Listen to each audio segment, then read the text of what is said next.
Punjabi radio US ਸੁਣ ਰਹੇ ਸਾਰੇ ਸਰੋਤਿਆਂ ਨੂੰ ਬਲਵਿੰਦਰ ਕੌਰ ਵੱਲੋਂ ਪਿਆਰ ਭਰੀ ਸਤਿ ਸ਼੍ਰੀ ਅਕਾਲ। ਸਰੋਤੇ ਪ੍ਰੋਗਰਾਮ ਖਬਰ ਤੇ ਨਜ਼ਰ ਪ੍ਰੋਗਰਾਮ ਦੇ ਵਿੱਚ ਸਾਡੇ ਨਾਲ ਜੁੜਦੇ ਨੇ। ਬਲਤੇਜ ਪੰਨੂ ਜੀ ਦੱਸਦੇ ਨੇ ਭਾਰਤ ਵਿੱਚ ਪੰਜਾਬ ਦੇ ਵਿੱਚ ਕੀ ਕੁਛ ਹੋ ਰਿਹਾ। ਖਬਰਾਂ ਦੀ ਨਜ਼ਰ ਮਾਰਾਂਗੇ। ਖਬਰਾਂ ਤੋਂ ਪਹਿਲਾਂ ਧੰਨਵਾਦ ਸਾਡੇ ਸਪਾਂਸਰ ਦਾ ਜਿਨ੍ਹਾਂ ਨੇ ਪ੍ਰੋਗਰਾਮ ਨੂੰ ਸਪਾਂਸਰ ਕੀਤਾ। ਸਭ ਤੱਕ ਪਹੁੰਚਾਇਆ Khalsa insurance agency. Phone number 4082722500। ਇਹਨਾਂ ਤੋਂ ਕਾਰਾਂ ਦੀ, ਘਰਾਂ ਦੀ, ਬਿਜ਼ਨਸ ਦੀ, ਲਾਈਫ ਅਤੇ ਮੈਡੀਕਲ ਇੰਸ਼ੋਰੈਂਸ ਤੁਸੀਂ ਕਰਵਾ ਸਕਦੇ ਹੋ। ਗੁਰਦੀਪ ਸਿੰਘ ਬਿਰਦੀ ਕਲੋਵਾ, ਸਤਨਾਮ ਸਿੰਘ ਸ਼ੇਰਗਿੱਲ ਸਰਮਾ, ਮਨਜੀਤ ਸਿੰਘ ਦੀਵਾਨਾ ਫਰਜ਼ਨੋ, ਜੈਂਡਰ ਹੋਮ ਲੋਨ ਵਾਲੇ ਮੋਹਨ ਚੀਮਾ ਜੀ, 5599052575 ਟਰਕੀਆਨਾ ਇਮੀਗ੍ਰੇਸ਼ਨ ਲਾ ਫਰਮ 4159090503 ਗੁਰਚਰਨ ਸਿੰਘ ਜੀ ਬੇਕਰਸਫੀਲਡ। ਬਹੁਤ ਧੰਨਵਾਦ ਕਰਦੇ ਹਾਂ ਪ੍ਰੋਗਰਾਮਾਂ ਨੂੰ ਸਪਾਂਸਰ ਕਰਦੇ ਹੋ। ਕੁਛ ਕੁ ਖਬਰਾਂ 'ਤੇ ਨਜ਼ਰ ਮਾਰਾਂਗੇ। ਖਬਰਾਂ ਤੋਂ ਬਾਅਦ ਜੇ ਤੁਹਾਡਾ ਵੀ ਕੋਈ ਸਵਾਲ ਹੈ ਤੁਸੀਂ ਸਵਾਲ ਕਰ ਸਕੋਗੇ। 4082725200 ਸਾਡੇ ਨਾਲ ਜੁੜ ਚੁੱਕੇ ਨੇ। ਬਲਤੇਜ ਪੰਨੂ ਜੀ ਸਤਿ ਸ਼੍ਰੀ ਅਕਾਲ, ਸਵਾਗਤ ਹੈ ਜੀ। ਸਤਿ ਸ਼੍ਰੀ ਅਕਾਲ ਜੀ, ਧੰਨਵਾਦ ਜੀ, ਮਿਹਰਬਾਨੀ। ਸਭ ਤੋਂ ਪਹਿਲਾਂ ਗੱਲ ਕਰਦੇ ਹਾਂ ਭਾਰਤ ਦੇ ਅਰਥਚਾਰੇ ਦੀ। ਉਹ ਵੀ ਲੱਗਦਾ ਕਿ ਮੂੰਹ ਦੇ ਮੂੰਹ ਡਿੱਗਿਆ ਹੋਇਆ। ਦੇਖੋ, ਅਸਰ ਤਾਂ ਕਰੋਨਾ ਦਾ ਵਿਸ਼ਵ ਪੱਧਰ ਦੇ ਉੱਤੇ ਆ, ਪਰ ਇੱਥੇ ਗਲਤ ਪਾਲਿਸੀਜ਼ ਜਿਹੜੀਆਂ ਨੇ ਉਹਨਾਂ ਦਾ ਇੰਪੈਕਟ ਜਿਹੜਾ ਉਹ ਕੁਝ ਵੱਡਾ ਹੈ। 2021 ਦੀ ਚੌਥੀ ਤਿਮਾਹੀ ਦੇ ਵਿੱਚ ਵਿਕਾਸ ਦਰ ਦੀ ਰਫ਼ਤਾਰ ਜਿਹੜੀ ਉਹ ਫੜਨ ਦੇ ਬਾਵਜੂਦ ਮਾਰਚ 21 ਨੂੰ ਜਿਹੜਾ ਖਤਮ ਹੋਇਆ ਵਿੱਤੀ ਸਾਲ ਆ, ਉਹਦੇ ਵਿੱਚ ਭਾਰਤੀ ਅਰਥਚਾਰਾ 7.3% ਤੱਕ ਡਿੱਗ ਪਿਆ।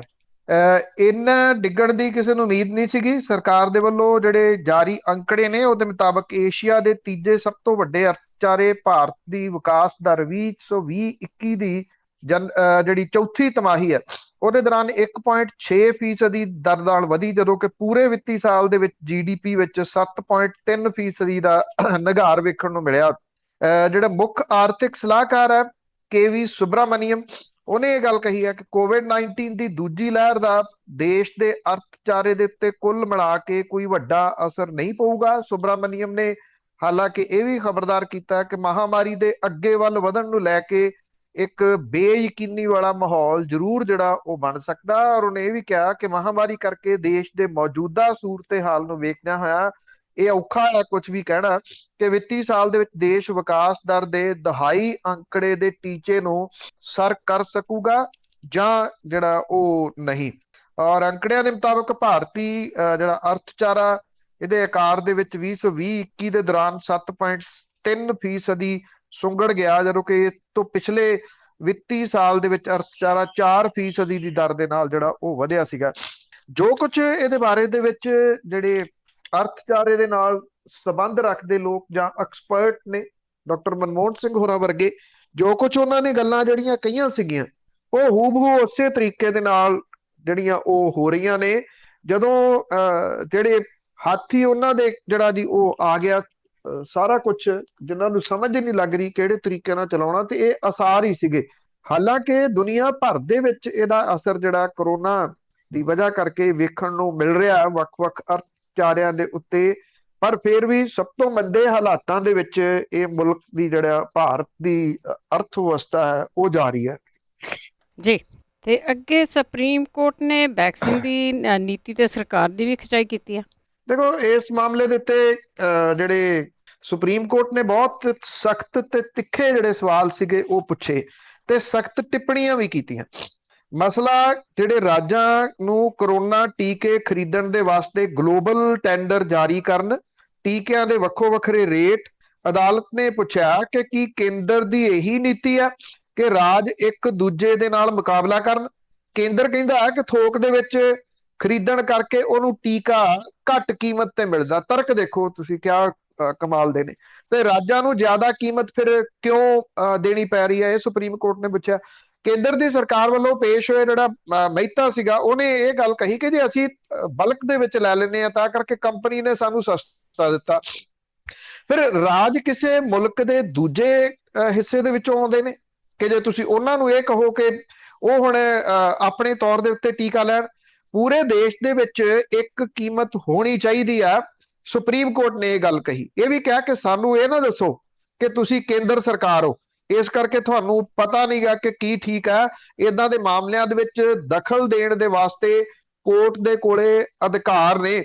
ਔਰ ਅਦਾਲਤ ਨੇ ਜਿਹੜਾ ਵੈਕਸੀਨੇਸ਼ਨ ਦੇ ਵਾਸਤੇ ਕੋਵਿਨ ਪੋਰਟਲ ਦੇ ਉੱਤੇ ਜਿਹੜੀ ਰਜਿਸਟ੍ਰੇਸ਼ਨ ਕਰਨੀ ਪੈਂਦੀ ਆ, ਇਹਦੇ ਉੱਤੇ ਵੀ ਵੱਡੇ ਸਵਾਲ ਉਠਾਏ।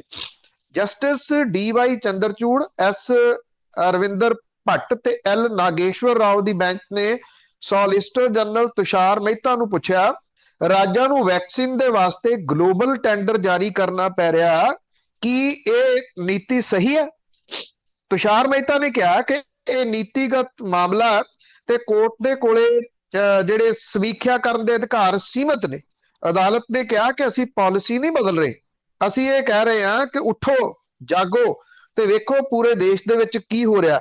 ਸੁਪਰੀਮ ਕੋਰਟ ਦੇ ਵੱਲੋਂ ਨਿਯੁਕਤ ਦੋ ਜਿਹੜੇ ਅਦਾਲਤੀ ਮਿੱਤਰ ਨੇ, ਉਹਨਾਂ ਦੇ ਵਿੱਚੋਂ ਇੱਕ ਮੀਨਾਕਸ਼ੀ ਅਰੋੜਾ ਨੇ ਇਹ ਕਿਹਾ ਕਿ ਕੋਵਿਨ ਦੇ ਉੱਤੇ ਰਜਿਸਟ੍ਰੇਸ਼ਨ ਕਰਨ ਵਾਲਿਆਂ ਨੂੰ ਪ੍ਰਾਈਵੇਟ ਹਸਪੀਟਲਾਂ ਦੇ ਵਿੱਚੋਂ 900 ਰੁਪਏ ਤੋਂ ਲੈ ਕੇ 1000 ਰੁਪਏ ਤੱਕ ਦੀ ਵੈਕਸੀਨ ਦੇ ਵਾਸਤੇ ਕਿਹਾ ਜਾ ਰਿਹਾ।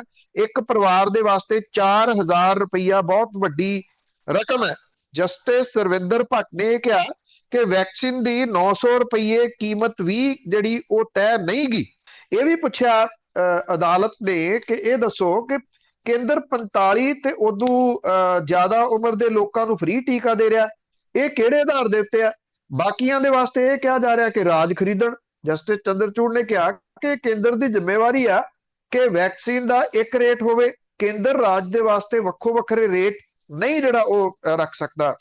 ਐਮਐਕਸ ਕਿਊਰੀ ਜਿਹੜਾ ਕਿ ਅਦਾਲਤੀ ਮਿੱਤਰ ਹੈ ਜੈਦੀਪ ਗੁਪਤਾ, ਉਹਨੇ ਇਹ ਕਿਹਾ ਕਿ ਅਸੀਂ ਹਰ ਮਹੀਨੇ 15 ਕਰੋੜ ਟੀਕੇ ਜਿਹੜੇ ਉਹ ਬਣਾਉਣੇ ਆ ਔਰ ਇਹਦੇ ਵਿੱਚ 6 ਮਹੀਨੇ ਦੇ ਵਿੱਚ ਟੀਕਾ ਲੱਗਣ ਦਾ ਟਾਰਗੇਟ ਜਿਹੜਾ ਉਹ ਪੂਰਾ ਨਹੀਂ ਹੋਊਗਾ ਔਰ ਕਈ ਵੈਕਸੀਨ ਜਿਹੜੇ ਦਸੰਬਰ ਦੇ ਵਿੱਚ ਮਿਲਣ ਦੀ ਗੱਲ ਕਹੀ ਗਈ ਆ ਉਹ ਵਿਕਸਿਤ ਨਹੀਂ ਹੋਈ, ਜਿਹਦੇ ਕਰਕੇ ਮਹਿਤਾ ਨੇ ਕਿਹਾ ਕਿ ਉਹਨਾਂ ਦਾ ਟੀਕੇ ਦੇ ਆਧਾਰ ਦੇ ਉੱਤੇ ਤੈਅ ਹੋਇਆ ਜਿਹੜੇ ਕਿ ਬਣੇ ਨੇ। ਬੜੀਆਂ ਤਿੱਖੀਆਂ ਟਿੱਪਣੀਆਂ ਜਿਹੜੀਆਂ ਸੀਗੀਆਂ ਉਹ ਕੇਂਦਰ ਦੀ ਸਰਕਾਰ ਦੇ ਵਾਸਤੇ ਸੁਪਰੀਮ ਕੋਰਟ ਨੇ ਜਿਹੜੀਆਂ ਉਹ ਕੀਤੀਆਂ। ਇਹ ਵੀ ਪੁੱਛਿਆ ਕਿ ਤੁਸੀਂ ਡਿਜੀਟਲ ਇੰਡੀਆ ਦਾ ਬੜਾ ਰੌਲਾ ਪਾਉਂਦੇ ਆ, ਪਿੰਡਾਂ ਦੀ ਹਾਲਤ ਕੀ ਆ ਇਹਦੇ ਬਾਰੇ ਦੇ ਵਿੱਚ ਦੱਸੋ। ਇਹ ਵੀ ਪੁੱਛਿਆ ਕਿ ਜਿਹੜੇ ਤੁਸੀਂ ਐਪ ਦੇ ਉੱਤੇ ਰਜਿਸਟ੍ਰੇਸ਼ਨ ਦੀ ਗੱਲ ਕਰਦੇ ਹੋ, ਉੱਥੇ ਜਿਹੜੇ ਪਿੰਡਾਂ ਦੇ ਲੋਕ ਨੇ ਉਹ ਕਿਵੇਂ ਉਹਦੇ ਉੱਤੇ ਰਜਿਸਟ੍ਰੇਸ਼ਨ ਜਿਹੜੀ ਆ ਉਹ ਕਰ ਸਕਦੇ ਆ। ਤੇ ਖਾਸ ਤੌਰ ਦੇ ਉੱਤੇ ਇਹ ਗੱਲ ਜਿਹੜੀ ਪੁੱਛੀ ਕਿ ਜਿਹੜੇ ਸੂਬੇ ਨੇ ਉਹ ਕਿਉਂ ਲੜਨ ਆਪਸ ਦੇ ਵਿੱਚ ਜਦੋਂ ਉਹਨਾਂ ਨੇ ਬਿਡ ਕਰਨੀ ਆ ਦੂਜੇ ਮੁਲਕਾਂ ਤੋਂ। ਇਹ ਕੇਂਦਰ ਦਾ ਕੰਮ ਸੀਗਾ ਕਿ ਉਹ ਟੀਕੇ ਲਵੇ ਤੇ ਅੱਗੇ ਰਾਜਾਂ ਨੂੰ ਦੇਵੇ। ਹੁਣ ਅਕਲ ਆਉਂਦੀ ਆ ਜਾਂ ਨਹੀਂ ਕੇਂਦਰ ਦੀ ਸਰਕਾਰ ਨੂੰ, ਉਹ ਬਾਅਦ ਵਾਲੀ ਗੱਲ ਹੈ। ਸੁਪਰੀਮ ਕੋਰਟ ਦਾ ਜਿਹੜਾ ਇਹਦੇ ਵਿੱਚ ਰੋਲ ਸੀਗਾ ਜੀ, ਉਹ ਇਸ ਪੱਖੋਂ ਸ਼ਲਾਘਾਯੋਗ ਜ਼ਰੂਰ ਹੈ ਕਿ ਉਹਨੇ ਖਿਚਾਈ ਪੂਰੀ ਕੀਤੀ ਹੈ। ਜੀ ਜੀ ਬਿਲਕੁਲ, ਇਸ ਟਾਈਮ ਤੇ ਤਾਂ ਉਹ ਬਹੁਤ ਠੀਕ ਰਹੇ ਆ। ਅੱਗੇ ਕਾਂਗਰਸ ਦੇ ਘਾਟੋ ਕਲੀਸ਼ ਦੀ ਜੇ ਗੱਲ ਕਰੀਏ ਤਾਂ ਸਿੱਧੂ ਕਮੇਟੀ ਦੇ ਅੱਗੇ ਪੇਸ਼ ਹੋਣਗੇ। ਕੋ ਕੱਲ ਸਾਰੀ ਦਿਹਾੜੀ ਜਿਹੜਾ ਸੀਗਾ ਉਹ ਦਿੱਲੀ ਦੇ ਵਿੱਚ ਰੌਣਕ ਮੇਲਾ ਲੱਗਿਆ ਰਿਹਾ। 25 ਦੇ ਕਰੀਬ ਜਿਹੜੇ ਵਿਧਾਇਕ ਮੰਤਰੀ ਜਾ ਕੇ ਪੇਸ਼ ਹੋਏ 3 ਮੈਂਬਰੀ ਕਮੇਟੀ ਦੇ ਮੂਹਰੇ ਔਰ ਆਪੋ ਆਪਣੀ ਗੱਲ ਜਿਹੜੀ ਉਹ ਦੱਸੀ। ਇਹ ਕਮੇਟੀ ਸਾਹਮਣੇ ਪੇਸ਼ ਹੋਣ ਦਾ ਸਿਲਸਿਲਾ ਜਿਹੜਾ ਸੀਗਾ ਪੰਜਾਬ ਪ੍ਰਦੇਸ਼ ਕਾਂਗਰਸ ਦੇ ਪ੍ਰਧਾਨ ਸੁਨੀਲ ਜਾਖੜ ਹੋਰਾਂ ਤੋਂ ਸ਼ੁਰੂ ਹੋਇਆ। ਇਹਦੇ ਵਿੱਚ ਕੈਪਟਨ ਖੇਮੇ ਦੇ ਵਾਸਤੇ ਜਿਹੜੀ ਆ ਉਹ ਫਿਕਰਮੰਦੀ ਇਹ ਆ ਕਿ ਇਹਦੇ ਵਿੱਚ ਰਾਹੁਲ ਗਾਂਧੀ ਦੀ ਡਾਇਰੈਕਟ ਇਨਵੋਲਵਮੈਂਟ ਜਿਹੜੀ ਆ ਉਹ ਹੋ ਗਈ ਆ। ਰਾਹੁਲ ਗਾਂਧੀ ਦਾ ਮੈਸੇਜ ਜਿਹੜਾ ਉਹ ਕਾਂਗਰਸੀਆਂ ਨੂੰ ਆਉਂਦਾ, ਇੱਕ ਐਪ ਦੇ ਬਾਰੇ ਚ ਕਿਹਾ ਜਾਂਦਾ ਕਿ ਉਹ ਤੁਸੀਂ ਡਾਊਨਲੋਡ ਕਰ ਲਓ, ਉਹਦੇ ਉੱਤੇ ਕਾਲ ਆਊਗੀ ਤੁਹਾਨੂੰ ਰਾਹੁਲ ਗਾਂਧੀ ਦੀ। ਕੱਲੇ ਕੱਲੇ ਬੰਦੇ ਦੇ ਨਾਲ 20-20 ਮਿੰਟ 25-25 ਮਿੰਟ ਗੱਲਬਾਤ ਜਿਹੜੀ ਆ ਉਹ ਰਾਹੁਲ ਗਾਂਧੀ ਕਰ ਰਹੇ ਆ। ਫਿਕਰਮੰਦੀ ਇਸ ਕਰਕੇ ਕੈਪਟਨ ਖੇਮੇ ਦੇ ਵਿੱਚ ਕਿ ਕੈਪਟਨ ਖੇਮੇ ਦੀ ਰਾਹੁਲ ਗਾਂਧੀ ਦੇ ਨਾਲ ਬਹੁਤੀ ਨਹੀਂ ਬਣਦੀ, ਉਹਦੀ ਸਿੱਧੀ ਸੋਨੀਆ ਗਾਂਧੀ ਹੋਰਾਂ ਦੇ ਨਾਲ ਬਣਦੀ ਹੈ। ਹਾਈ ਕਮਾਂਡ ਨੇ 3 ਮੈਂਬਰੀ ਜਿਹੜੀ ਕਮੇਟੀ ਬਣਾਈ ਆ, ਜਿਹਦੇ ਵਿੱਚ 3 ਸੀਨੀਅਰ ਆਗੂ ਸ਼ਾਮਲ ਨੇ। ਉਹਨਾਂ ਦੇ ਵੱਲੋਂ ਸਾਰੀ ਡਿਟੇਲ ਜਿਹੜੀ ਆ ਇਹਨਾਂ ਵਿਧਾਇਕਾਂ ਤੋਂ ਪੁੱਛੀ ਜਾ ਰਹੀ ਹੈ। ਅੱਜ ਸਾਬਕਾ ਮੰਤਰੀ ਤੇ ਮੌਜੂਦਾ ਐਮਐਲਏ ਨਵਜੋਤ ਸਿੰਘ ਸਿੱਧੂ ਹੋਰੀ ਇਸ ਕਮੇਟੀ ਦੇ ਮੂਹਰੇ ਪੇਸ਼ ਹੋਣਗੇ। ਪੰਜਾਬ ਸਰਕਾਰ ਇੱਕ ਪਾਸੇ ਦਿੱਲੀ ਦੇ ਉੱਤੇ ਨਿਗਾਹ ਰੱਖ ਰਹੀ ਆ ਕਿ ਕੌਣ ਕੀ ਬੋਲਦਾ, ਉੱਥੇ ਨਵਜੋਤ ਸਿੰਘ ਸਿੱਧੂ ਦੇ ਪਟਿਆਲੇ ਵਾਲੇ ਘਰ ਦੇ ਉੱਤੇ ਨੇੜੇ ਤੋਂ ਨਿਗਾਹ ਰੱਖੀ ਜਾ ਰਹੀ ਆ। ਕੱਲ ਇਹ ਲੱਭਦੇ ਰਹੇ ਜਿਹੜੇ ਖੁਫੀਆ ਵਿਭਾਗ ਵਾਲੇ ਕਿ ਨਵਜੋਤ ਸਿੰਘ ਸਿੱਧੂ ਹੋਰੀ ਸਵੇਰੇ ਸਵੇਰੇ ਕਿੱਧਰ ਨਿਕਲ ਗਏ। ਬਹੁਤਿਆਂ ਨੂੰ ਇਹ ਲੱਗਿਆ ਕਿ ਉਹ ਦਿੱਲੀ ਚਲੇ ਗਏ, ਪਰ ਉਹ ਦਿੱਲੀ ਨਹੀਂ ਗਏ। ਉਹ ਰਾਤ 9 ਵਜੇ ਦੇ ਕਰੀਬ ਘਰ ਵਾਪਸ ਆਏ। ਅੱਜ ਤੜਕਸਾਰ ਜ਼ਰੂਰ ਦਿੱਲੀ ਦੇ ਵਾਸਤੇ ਜਿਹੜਾ ਜੀ ਉਹ ਨਿਕਲ ਗਏ। ਕੱਲ ਕਿੱਥੇ ਰਹੇ? ਇਹ ਜਿਹੜਾ ਸੀਗਾ ਉਹ ਖੁਫੀਆ ਏਜੰਸੀਆਂ ਲੱਭਦੀਆਂ ਰਹੀਆਂ। ਕਿਤੇ ਨਾ ਕਿਤੇ ਜਿਹੜਾ ਪੰਜਾਬ ਸਰਕਾਰ ਹੈ, ਕੈਪਟਨ ਖੇਮਾ, ਉਹਦੇ ਵਾਸਤੇ ਨਵਜੋਤ ਸਿੰਘ ਸਿੱਧੂ ਦੇ ਉੱਤੇ ਨਿਗਾਹ ਰੱਖਣੀ ਇੱਕ ਵੱਡੀ ਮੁਸ਼ਕਲ ਜਿਹੜੀ ਆ ਉਹ ਬਣੀ ਹੋਈ ਆ, ਕਿਉਂਕਿ ਨਿਗਾਹ ਇਸ ਕਰਕੇ ਰੱਖੀ ਜਾ ਰਹੀ ਆ ਕਿ ਕੋਈ ਮੀਟਿੰਗਾਂ ਤਾਂ ਨਹੀਂ ਹੋ ਰਹੀਆਂ। ਚਰਚਾ ਇਸ ਗੱਲ ਦੀ ਵੀ ਚੱਲਦੀ ਰਹੀ ਕਿ ਦੋ ਡਿਪਟੀ ਸੀਐਮ ਲਾਏ ਜਾ ਸਕਦੇ ਆ। ਦੋ ਡਿਪਟੀ ਸੀਐਮ 4.5 ਸਾਲ ਦਾ ਖੱਪਾ ਕੀ ਪੂਰਾ ਕਰ ਦੇਣਗੇ? ਜਿਹੜੀ ਕੋਈ ਗੱਲ ਕਿਸੇ ਤਣ ਪੱਤਣ ਲੱਗੀ ਹੋਈ ਨਹੀਂ, ਜਿਹੜੇ ਵਾਅਦੇ ਕੀਤੇ ਸੀ ਉਹਨਾਂ ਚੋਂ ਵਾਅਦਾ ਕੋਈ ਨਹੀਂ ਪੂਰਾ ਹੋਇਆ। ਇਹ ਕੋਈ 6 ਮਹੀਨਿਆਂ ਦੇ ਵਿੱਚ ਡਿਪਟੀ ਸੀਐਮ ਜਿਹੜੇ ਨੇ ਉਹ ਕੋਈ ਜਾਦੂ ਵਾਲੀ ਛੜੀ ਤਾਂ ਲੈ ਨਹੀਂ ਆਉਣਗੇ ਜਿਹਦੇ ਨਾਲ ਉਹ ਸਾਰਾ ਕੁਝ ਠੀਕ ਕਰ ਦੇਣਗੇ। ਪਰ ਜਿਹੜੀ ਹਾਈ ਕਮਾਂਡ ਹੈ, ਕਾਂਗਰਸ ਹਾਈ ਕਮਾਂਡ ਦੇ ਸਾਹਮਣੇ ਇੱਕ ਵੱਡੀ ਸਮੱਸਿਆ ਜਿਹੜੀ ਆ ਉਹ ਪੰਜਾਬ ਦੇ ਕਾਂਗਰਸੀਆਂ ਵਾਲੀ ਬਣੀ ਹੋਈ ਹੈ। ਅੱਜ ਵੀ ਕੋਈ 25 ਦੇ ਕਰੀਬ ਲੋਕਾਂ ਦੇ ਨਾਲ ਜਿਹੜੀ ਉਹ ਗੱਲਬਾਤ ਜਿਹੜੇ ਵਿਧਾਇਕ ਨੇ ਉਹਨਾਂ ਦੇ ਨਾਲ ਕੀਤੀ ਜਾਊਗੀ। ਨਵਜੋਤ ਸਿੰਘ ਸਿੱਧੂ ਹੁਰੀ ਅੱਜ ਪੇਸ਼ ਹੋਣਗੇ, ਕੈਪਟਨ ਅਮਰਿੰਦਰ ਸਿੰਘ ਹੁਰੀ ਭਲਕੇ ਜਾਂ ਇਹ ਤੋਂ ਅਗਲੇ ਦਿਨ ਵੀਰਵਾਰ ਨੂੰ ਉਹ ਇਸ ਕਮੇਟੀ ਸਾਹਮਣੇ ਪੇਸ਼ ਹੋ ਸਕਦੇ ਆ। ਕੱਲ ਜਿਹੜੇ ਸੀ ਬ੍ਰਹਮਿੰਦਰਾ, ਸੁਖਜਿੰਦਰ ਸਿੰਘ ਰੰਧਾਵਾ, ਸੁਖਬਿੰਦਰ ਸਿੰਘ ਸੁਖ ਸਰਕਾਰੀਆ, ਤ੍ਰਿਪਤ ਰਜਿੰਦਰ ਸਿੰਘ ਬਾਜਵਾ, ਬਲਬੀਰ ਸਿੰਘ ਸਿੱਧੂ, ਅਰੁਣਾ ਚੌਧਰੀ, ਸਾਧੂ ਧਰਮਸੋਤ, ਸ਼ਾਮ ਸੁੰਦਰ ਅਰੋੜਾ, ਪ੍ਰਕਾਸ਼ ਸੋਨੀ, ਰਾਣਾ ਗੁਰਜੀਤ ਸਿੰਘ, ਕਾਕਾ ਰਣਦੀਪ ਸਿੰਘ ਨਾਭਾ, ਇਹ ਸਾਰੇ ਜਿਹੜੇ ਸੀਗੇ ਉਹ ਪੇਸ਼ ਹੋਏ ਕਮੇਟੀ ਦੇ ਸਾਹਮਣੇ। ਇਹ ਵੀ ਪਤਾ ਲੱਗਾ ਕਿ ਅਫਸਰਸ਼ਾਹੀ ਜਿਹੜੀ ਆ ਉਹ ਕਿਵੇਂ ਆਪਣੀ ਮਨਮਰਜ਼ੀ ਕਰ ਰਹੀ ਆ ਤੇ ਅਕਾਲੀਆਂ ਦੇ ਕੰਮ ਜ਼ਿਆਦਾ ਹੋ ਰਹੇ ਆ। ਇਹਦੇ ਉੱਤੇ ਜਿਹੜੇ ਕੈਪਟਨ ਖੇਮੇ ਦੇ ਆਗੂ ਪੇਸ਼ ਹੋਏ ਆ ਉਹਨਾਂ ਨੇ ਵੀ ਵਿਰੋਧੀਆਂ ਦੇ ਨਾਲ ਇਸ ਗੱਲ ਦੇ ਉੱਤੇ ਹਾਮੀ ਭਰੀ ਵੀ ਇਹ ਗੱਲ ਤਾਂ ਠੀਕ ਹੈ ਕਿ ਅਫਸਰਸ਼ਾਹੀ ਸਾਡੀ ਨਹੀਂ ਸੁਣਦੀ ਤੇ ਇੱਥੇ ਪੰਜਾਬ ਦੇ ਵਿੱਚ ਅੱਜ ਵੀ ਬਾਦਲ ਪਰਿਵਾਰ ਦੇ ਕੰਮ ਜ਼ਿਆਦਾ ਹੋ ਰਹੇ ਆ, ਕਾਂਗਰਸੀਆਂ ਦੇ ਜਿਹੜੇ ਉਹ ਘੱਟ ਹੋ ਰਹੇ ਆ। ਵੇਖਣਾ ਇਹ ਹੋਊਗਾ ਕਿ ਜਿਹੜੀ ਹਾਈ ਕਮਾਂਡ ਹੈ ਉਹ ਇਹਦਾ ਜਿਹੜਾ ਉਹ ਹੱਲ ਕੀ ਕੱਢਦੀ ਹੈ, ਜਿਸ ਜਗ੍ਹਾ ਦੇ ਉੱਤੇ ਇਹ ਗੱਲ ਜਿਹੜੀ ਉਹ ਚਲੀ ਗਈ ਹੋਈ ਹੈ। ਕਿਉਂਕਿ ਇਹ ਬੜਾ ਔਖਾ ਲੱਗ ਰਿਹਾ ਕਿ ਕੈਪਟਨ ਤੇ ਸਿੱਧੂ ਨੂੰ ਜੇ ਦੋਨਾਂ ਦਾ ਪੈਚਅਪ ਕਰਵਾਇਆ ਜਾਂਦਾ, ਪੈਚਅਪ ਕਿਵੇਂ ਹੋਊਗਾ? ਕਿਉਂਕਿ ਕੈਪਟਨ ਅਮਰਿੰਦਰ ਸਿੰਘ ਹੋਰੀ ਓਪਨਲੀ ਇੰਟਰਵਿਊਜ਼ ਦੇ ਵਿੱਚ ਇਹ ਕਹਿ ਚੁੱਕੇ ਆ ਕਿ ਮੇਰੇ ਵੱਲੋਂ ਕਾਂਗਰਸ ਦੇ ਵਾਸਤੇ ਨਵਜੋਤ ਸਿੰਘ ਸਿੱਧੂ ਲਈ ਬੂਹੇ ਬੰਦ ਨੇ। ਮਤਲਬ ਕਿ ਇਹ ਵੀ ਕਿਹਾ ਕਿ ਹਾਈ ਕਮਾਂਡ ਜਿਹੜੀ ਆ ਉਹ ਮੇਰੀ ਗੱਲ ਸੁਣੂਗੀ। ਇਹ ਵੀ ਇੱਥੋਂ ਤੱਕ ਵੀ ਚੈਲੰਜ ਕੀਤਾ ਜਾ ਚੁੱਕਿਆ ਕਿ ਨਵਜੋਤ ਸਿੰਘ ਸਿੱਧੂ ਮੇਰੇ ਖਿਲਾਫ ਪਟਿਆਲੇ 'ਚ ਆ ਕੇ ਚੋਣ ਲੜ ਰਹੇ, ਮੈਂ ਉਹਦੀ ਜ਼ਮਾਨਤ ਜ਼ਬਤ ਕਰਾ ਦੂੰ। ਇਹਨਾਂ ਦੋਵਾਂ ਨੂੰ ਕਿਵੇਂ ਬਿਠਾਇਆ ਜਾਊਗਾ? ਔਰ ਜੇ ਦੋ ਡਿਪਟੀ ਸੀਐਮ ਲਾਏ ਜਾਂਦੇ ਆ ਤੇ ਉਹ ਇੱਕ ਕੀ ਜਿਹੜਾ ਉਹ ਜੱਟ ਹੋਊਗਾ ਤੇ ਦੂਸਰਾ ਦਲਿਤ ਹੋਊਗਾ। ਜੇ ਇਹਨਾਂ ਚੋਂ ਬਣੂਗਾ ਤੇ ਫਿਰ ਕੌਣ ਬਣੂਗਾ? ਇਹ ਵੱਡੇ ਸਵਾਲ ਖੜੇ ਨੇ। ਖਾਸ ਤੌਰ ਦੇ ਉੱਤੇ ਜਿੱਥੇ ਮੈਂ ਗੱਲ ਸ਼ੁਰੂ ਕੀਤੀ ਸੀ ਇਹਦੇ ਵਿੱਚ ਰਾਹੁਲ ਗਾਂਧੀ ਦਾ ਐਂਟਰ ਕਰਨਾ, ਇਹ ਕੈਪਟਨ ਖੇਮੇ ਦੇ ਵਾਸਤੇ ਇੱਕ ਵੱਡੀ ਫਿਕਰਮੰਦੀ ਆ। ਅੱਜ ਜਦੋਂ ਨਵਜੋਤ ਸਿੰਘ ਸਿੱਧੂ ਪੇਸ਼ ਹੋਣਗੇ ਉਹ ਕੁਝ ਬਾਹਰ ਆ ਕੇ ਬੋਲਣਗੇ ਜਾਂ ਨਹੀਂ ਬੋਲਣਗੇ, ਇਹ ਕਿਹਾ ਜਾ ਰਿਹਾ ਕਿ ਰੋਕਿਆ ਗਿਆ ਬਹੁਤਿਆਂ ਨੂੰ ਕਿ ਉਹ ਬਹੁਤਾ ਬਿਆਨ ਨਾ ਦੇਣ ਬਾਹਰ ਆ ਕੇ। ਪਰ ਫਿਰ ਵੀ ਕਾਂਗਰਸੀ ਮਾੜਾ ਮੋਟਾ ਇਸ਼ਾਰਾ ਤਾਂ ਕਰੀ ਜਾਂਦੇ ਆ, ਜਿਵੇਂ ਚਰਨਜੀਤ ਸਿੰਘ ਚੰਨੀ ਹੁਰੀ ਆ ਕੇ ਜਿਹੜਾ ਜੀ ਸ਼ੇਰ ਬੋਲ ਕੇ ਇਸ਼ਾਰਾ ਕਰ ਗਏ। ਜਿਹੜਾ ਮਾਮਲਾ ਉਹਨਾਂ ਦੇ ਉੱਤੇ B2 ਵਾਲਾ ਜਿਹੜਾ ਉਹ ਚੱਲ ਰਿਹਾ ਉਸ ਮਸਲੇ ਦੇ ਉੱਤੇ ਕਿ ਇੱਧਰ ਨਾ ਉੜ ਜਾਓ, ਇਹ ਦੱਸੋ ਕਿ ਕਾਫਲਾ ਜਿਹੜਾ ਸੀ ਉਹ ਲੁੱਟਿਆ ਕਿਵੇਂ ਗਿਆ ਜੀ। ਤੋ ਇਸ ਕਰਕੇ ਕਾਂਗਰਸ ਦਾ ਜਿਹੜਾ ਇਹ ਕਲੇਸ਼ ਹੈ ਇਹ ਅਜੇ ਮੁੱਕਿਆ ਜਾਂ ਘਟਿਆ ਨਹੀਂ, ਬਲਕਿ ਇੰਨਾ ਜ਼ਰੂਰ ਹੈ ਕਿ ਇਹ ਦਿੱਲੀ ਸ਼ਿਫਟ ਹੋ ਗਿਆ ਪੰਜਾਬ ਤੋਂ। ਔਰ ਅਗਲੇ 2 ਦਿਨ ਜਿਹੜੇ ਆ ਜੀ ਉਹ ਅਟਕਲਾਂ ਦੇ ਬਾਜ਼ਾਰ ਇਸੇ ਤਰੀਕੇ ਨਾਲ ਚੱਲਦੇ ਰਹਿਣਗੇ। ਜੀ ਜੀ ਜੀ, ਫਿਰ ਠੰਡਾ ਹੋਊਗਾ। ਅੱਗੇ ਗੱਲ ਕਰਦੇ ਹਾਂ ਵੀ ਹੁਣ ਜਿੱਦਾਂ ਕਾਂਗਰਸ ਦੀ ਗੱਲ ਕੀਤੀ ਆ, ਚੋਣਾਂ ਦਾ ਵਰ੍ਹਾ ਵੀ ਤੁਸੀਂ ਦੱਸਿਆ ਆ, ਤੇ ਇਸੇ ਵਰ੍ਹੇ ਕਰਕੇ ਲੋਕਾਂ ਦੇ ਛੜੱਪੇ ਇੱਧਰ ਉੱਧਰ ਪੈਣ ਲੱਗੇ, ਕੋਈ ਉੱਧਰ ਰਲਣ ਲੱਗਾ, ਕੋਈ ਉੱਧਰ ਰਲਣ ਲੱਗਾ। ਦੇਖੋ ਇਹ ਬੜਾ ਕੁਝ ਹੋ ਰਿਹਾ, ਬੜਾ ਕੁਝ ਹੋਊਗਾ, ਕਿਉਂਕਿ ਪੰਜਾਬ ਦੀ ਸਿਆਸਤ ਹੈ ਹੀ ਇਸ ਤਰ੍ਹਾਂ ਦੀ ਜੀ ਕਿ ਇਲੈਕਸ਼ਨਾਂ ਦੇ ਨੇੜੇ ਆ ਕੇ ਕਈ ਪਾਰਟੀਆਂ ਬਣ ਜਾਂਦੀਆਂ ਨੇ। ਲੋਕ ਸਭਾ ਚੋਣਾਂ ਦੇ ਦੌਰਾਨ ਵੀ ਆਪਾਂ ਦੇਖਿਆ ਸੀ ਕਿੰਨੇ ਜਿਹੜੇ ਫਰੰਟ ਖੜੇ ਹੋ ਗਏ ਸੀਗੇ, ਫਰੰਟੋ ਫਰੰਟੀ ਹੋ ਗਏ ਸੀ, 6-6 7-7 ਧਿਰਾਂ ਇਕੱਠੀਆਂ ਹੋ ਗਈਆਂ ਕਰ ਉਹ ਫੇਰ ਵੀ ਕੱਖ ਨਾ ਸਕੀਆਂ। ਕਿਉਂਕਿ ਪੰਜਾਬ ਦੀ ਰਾਜਨੀਤੀ ਬਹੁਤ ਅਜੀਬੋ ਗਰੀਬ ਹੈ। ਇੱਥੇ ਨਹੀਂ ਹੈਗਾ ਕਿ 6 ਮਹੀਨੇ ਪਹਿਲਾਂ ਤੁਸੀਂ ਪਾਰਟੀ ਬਣਾਈ ਤੇ ਬਣਾ ਕੇ ਤੁਸੀਂ ਮੈਦਾਨ ਦੇ ਵਿੱਚ ਆਏ ਤੇ ਲੋਕ ਤੁਹਾਨੂੰ ਵੋਟਾਂ ਜਿਹੜੀਆਂ ਉਹ ਪਾ ਦੇਣਗੇ। ਇੱਥੋਂ ਦੀ ਜਿਹੜੀ ਸਿਚੁਏਸ਼ਨ ਹੈ ਉਹ ਥੋੜੀ ਅਜੀਬੋ ਗਰੀਬ ਹੈ। ਸਮਰਾਲਾ ਹਲਕੇ ਤੋਂ ਸਾਬਕਾ ਵਿਧਾਇਕ ਨੇ ਅਕਾਲੀ ਦਲ ਦੇ ਜਗਜੀਤ ਸਿੰਘ ਖੀਰਨੀਆ, ਉਹ ਅਕਾਲੀ ਦਲ ਨੂੰ ਅਲਵਿਦਾ ਕਹਿ ਗਏ ਸੀਗੇ, ਅਕਾਲੀ ਦਲ ਬਾਦਲ ਨੂੰ, ਕਿਉਂਕਿ ਉੱਥੋਂ ਬਾਦਲ ਦਲ ਨੇ ਆਪਣੇ ਕਿਸੇ ਹੋਰ ਬੰਦੇ ਨੂੰ ਹਲਕਾ ਇੰਚਾਰਜ ਲਾਤਾ। ਜਗਜੀਤ ਸਿੰਘ ਖੀਰਨੀਆ ਆਪਣੇ ਜਿਹੜੇ ਉਹਨਾਂ ਦੇ ਨਾਲ ਦੇ ਸਾਥੀ ਨੇ ਉਹਨਾਂ ਸਣੇ ਉਹਨਾਂ ਨੇ ਅਸਤੀਫਾ ਦੇ ਦਿੱਤਾ ਸੀ। ਕੱਲ ਉਹਨਾਂ ਨੇ ਜਿਹੜੇ ਮੈਂਬਰ ਪਾਰਲੀਮੈਂਟ ਭਗਵੰਤ ਮਾਨ ਹੋਰਾਂ ਦੀ ਹਾਜ਼ਰੀ ਦੇ ਵਿੱਚ ਝਾੜੂ ਦਾ ਪੱਲਾ ਫੜ ਲਿਆ। ਸਮਰਾਲਾ ਹਲਕੇ ਦੇ ਵਿੱਚ ਸਿਆਸੀ ਸਮੀਕਰਨ ਜਿਹੜੇ ਆ ਉਹ ਖੀਰਨੀਆਂ ਦੇ ਆਮ ਆਦਮੀ ਪਾਰਟੀ ਦੇ ਵਿੱਚ ਜਾਣ ਦੇ ਨਾਲ ਬਦਲ ਸਕਦੇ ਆ, ਇਹਦੇ ਚ ਕੋਈ ਸ਼ੱਕ ਵਾਲੀ ਗੱਲ ਨਹੀਂ, ਕਿਉਂਕਿ ਉਹ ਵੱਡਾ ਆਧਾਰ ਇਸ ਏਰੀਏ ਦੇ ਵਿੱਚ ਰੱਖਦੇ ਆ। ਇਹ ਨਹੀਂ ਹੈਗਾ ਕਿ ਉਹਨਾਂ ਦਾ ਆਧਾਰ ਨੇੜੇ ਤੇੜੇ ਦੀਆਂ ਸੀਟਾਂ ਦੇ ਉੱਤੇ ਵੀ ਹੈ, ਉਸ ਸੀਟ ਦੇ ਉੱਤੇ ਜ਼ਰੂਰ ਜਿਹੜਾ ਉਹ ਹੈਗਾ। ਦੂਜੇ ਪਾਸੇ ਇਹ ਗੱਲਾਂ ਚੱਲੀ ਜਾ ਰਹੀਆਂ ਨੇ ਕਿ ਜੇ ਆਹ ਨਾ ਮੀਟਿੰਗ ਹੁੰਦੀ ਤੇ ਹੁਣ ਨੂੰ ਸ਼ਾਇਦ ਸੁਖਪਾਲ ਸਿੰਘ ਖਹਿਰਾ ਹੋਰੀ ਵੜ ਜਾਂਦੇ ਕਾਂਗਰਸ ਦੇ ਵਿੱਚ। ਤਿਆਰੀ ਉਹਨਾਂ ਦੀ ਪੂਰੀ ਆ, ਉਹ ਆਪਣੇ ਨਾਲ ਹਲਕਾ ਮੌੜ ਤੋਂ ਜਿਹੜੇ ਵਿਧਾਇਕ ਆਮ ਆਦਮੀ ਪਾਰਟੀ ਦੇ ਵੱਲੋਂ ਬਣੇ ਸੀਗੇ ਜਗਦੇਵ ਸਿੰਘ ਕਮਾਲੂ, ਤੇ ਭਦੌੜ ਤੋਂ ਜਿਹੜੇ ਬਣੇ ਸੀ ਪਿਰਮਲ ਸਿੰਘ, ਉਹਨੂੰ ਨਾਲ ਲਿਜਾਣਗੇ ਕਾਂਗਰਸ ਦੇ ਵਿੱਚ। ਇਹ ਤਿੰਨੇ ਜਾਣੇ ਜਿਹੜੇ ਆ ਉਹਨਾਂ ਦੀ ਕਾਂਗਰਸ ਦੇ ਵਿੱਚ ਜਾਣ ਦੀ ਤਿਆਰੀ ਆ, ਔਰ ਭੌ ਭੂ ਕੇ ਆਪਣੀ ਪਾਰਟੀ ਬਣਾ ਕੇ ਕਈ ਫਰੰਟ ਜਿਹੜੇ ਖੜੇ ਕਰਕੇ ਹੁਣ ਮੁੜ ਕੇ ਕਾਂਗਰਸ ਦੇ ਵਿੱਚ ਉਹ ਜਾ ਰਹੇ ਨੇ ਸੁਖਪਾਲ ਸਿੰਘ ਖਹਿਰਾ ਹੋਰੀ। ਇਹ ਕਿਹਾ ਜਾ ਰਿਹਾ ਹੈ ਕਿ ਕੁਝ ਵਿਰੋਧਤਾ ਰਾਣਾ ਗੁਰਜੀਤ ਐਂਡ ਗਰੁੱਪਾਂ ਦੇ ਵੱਲੋਂ ਕੀਤੀ ਜਾ ਰਹੀ ਹੈ, ਜਿਹਦੇ ਕਰਕੇ ਥੋੜੇ ਦਿਨ ਲੱਗ ਸਕਦੇ ਆ, ਪਰ ਬਹੁਤੀ ਮੀਟਿੰਗ ਵਗੈਰਾ ਜਿਹੜੀ ਆ ਉਹ ਹੋ ਚੁੱਕੀ ਹੋਈ ਆ। ਹਲਕਾ ਬਠਿੰਡਾ ਦਿਹਾਤੀ ਤੋਂ ਜਿਹੜੀ ਆਮ ਆਦਮੀ ਪਾਰਟੀ ਵੱਲੋਂ ਜਿੱਤੀ ਹੈ ਰੁਪਿੰਦਰ ਰੂਬੀ, ਉਹਦੇ ਵੀ ਇਹ ਕਿਹਾ ਜਾ ਰਿਹਾ ਹੈ ਕਿ ਉਹ ਅਕਾਲੀ ਦਲ ਬਾਦਲ ਦੇ ਵਿੱਚ ਜਿਹੜਾ ਉਹ ਜਾ ਸਕਦੀ ਹੈ।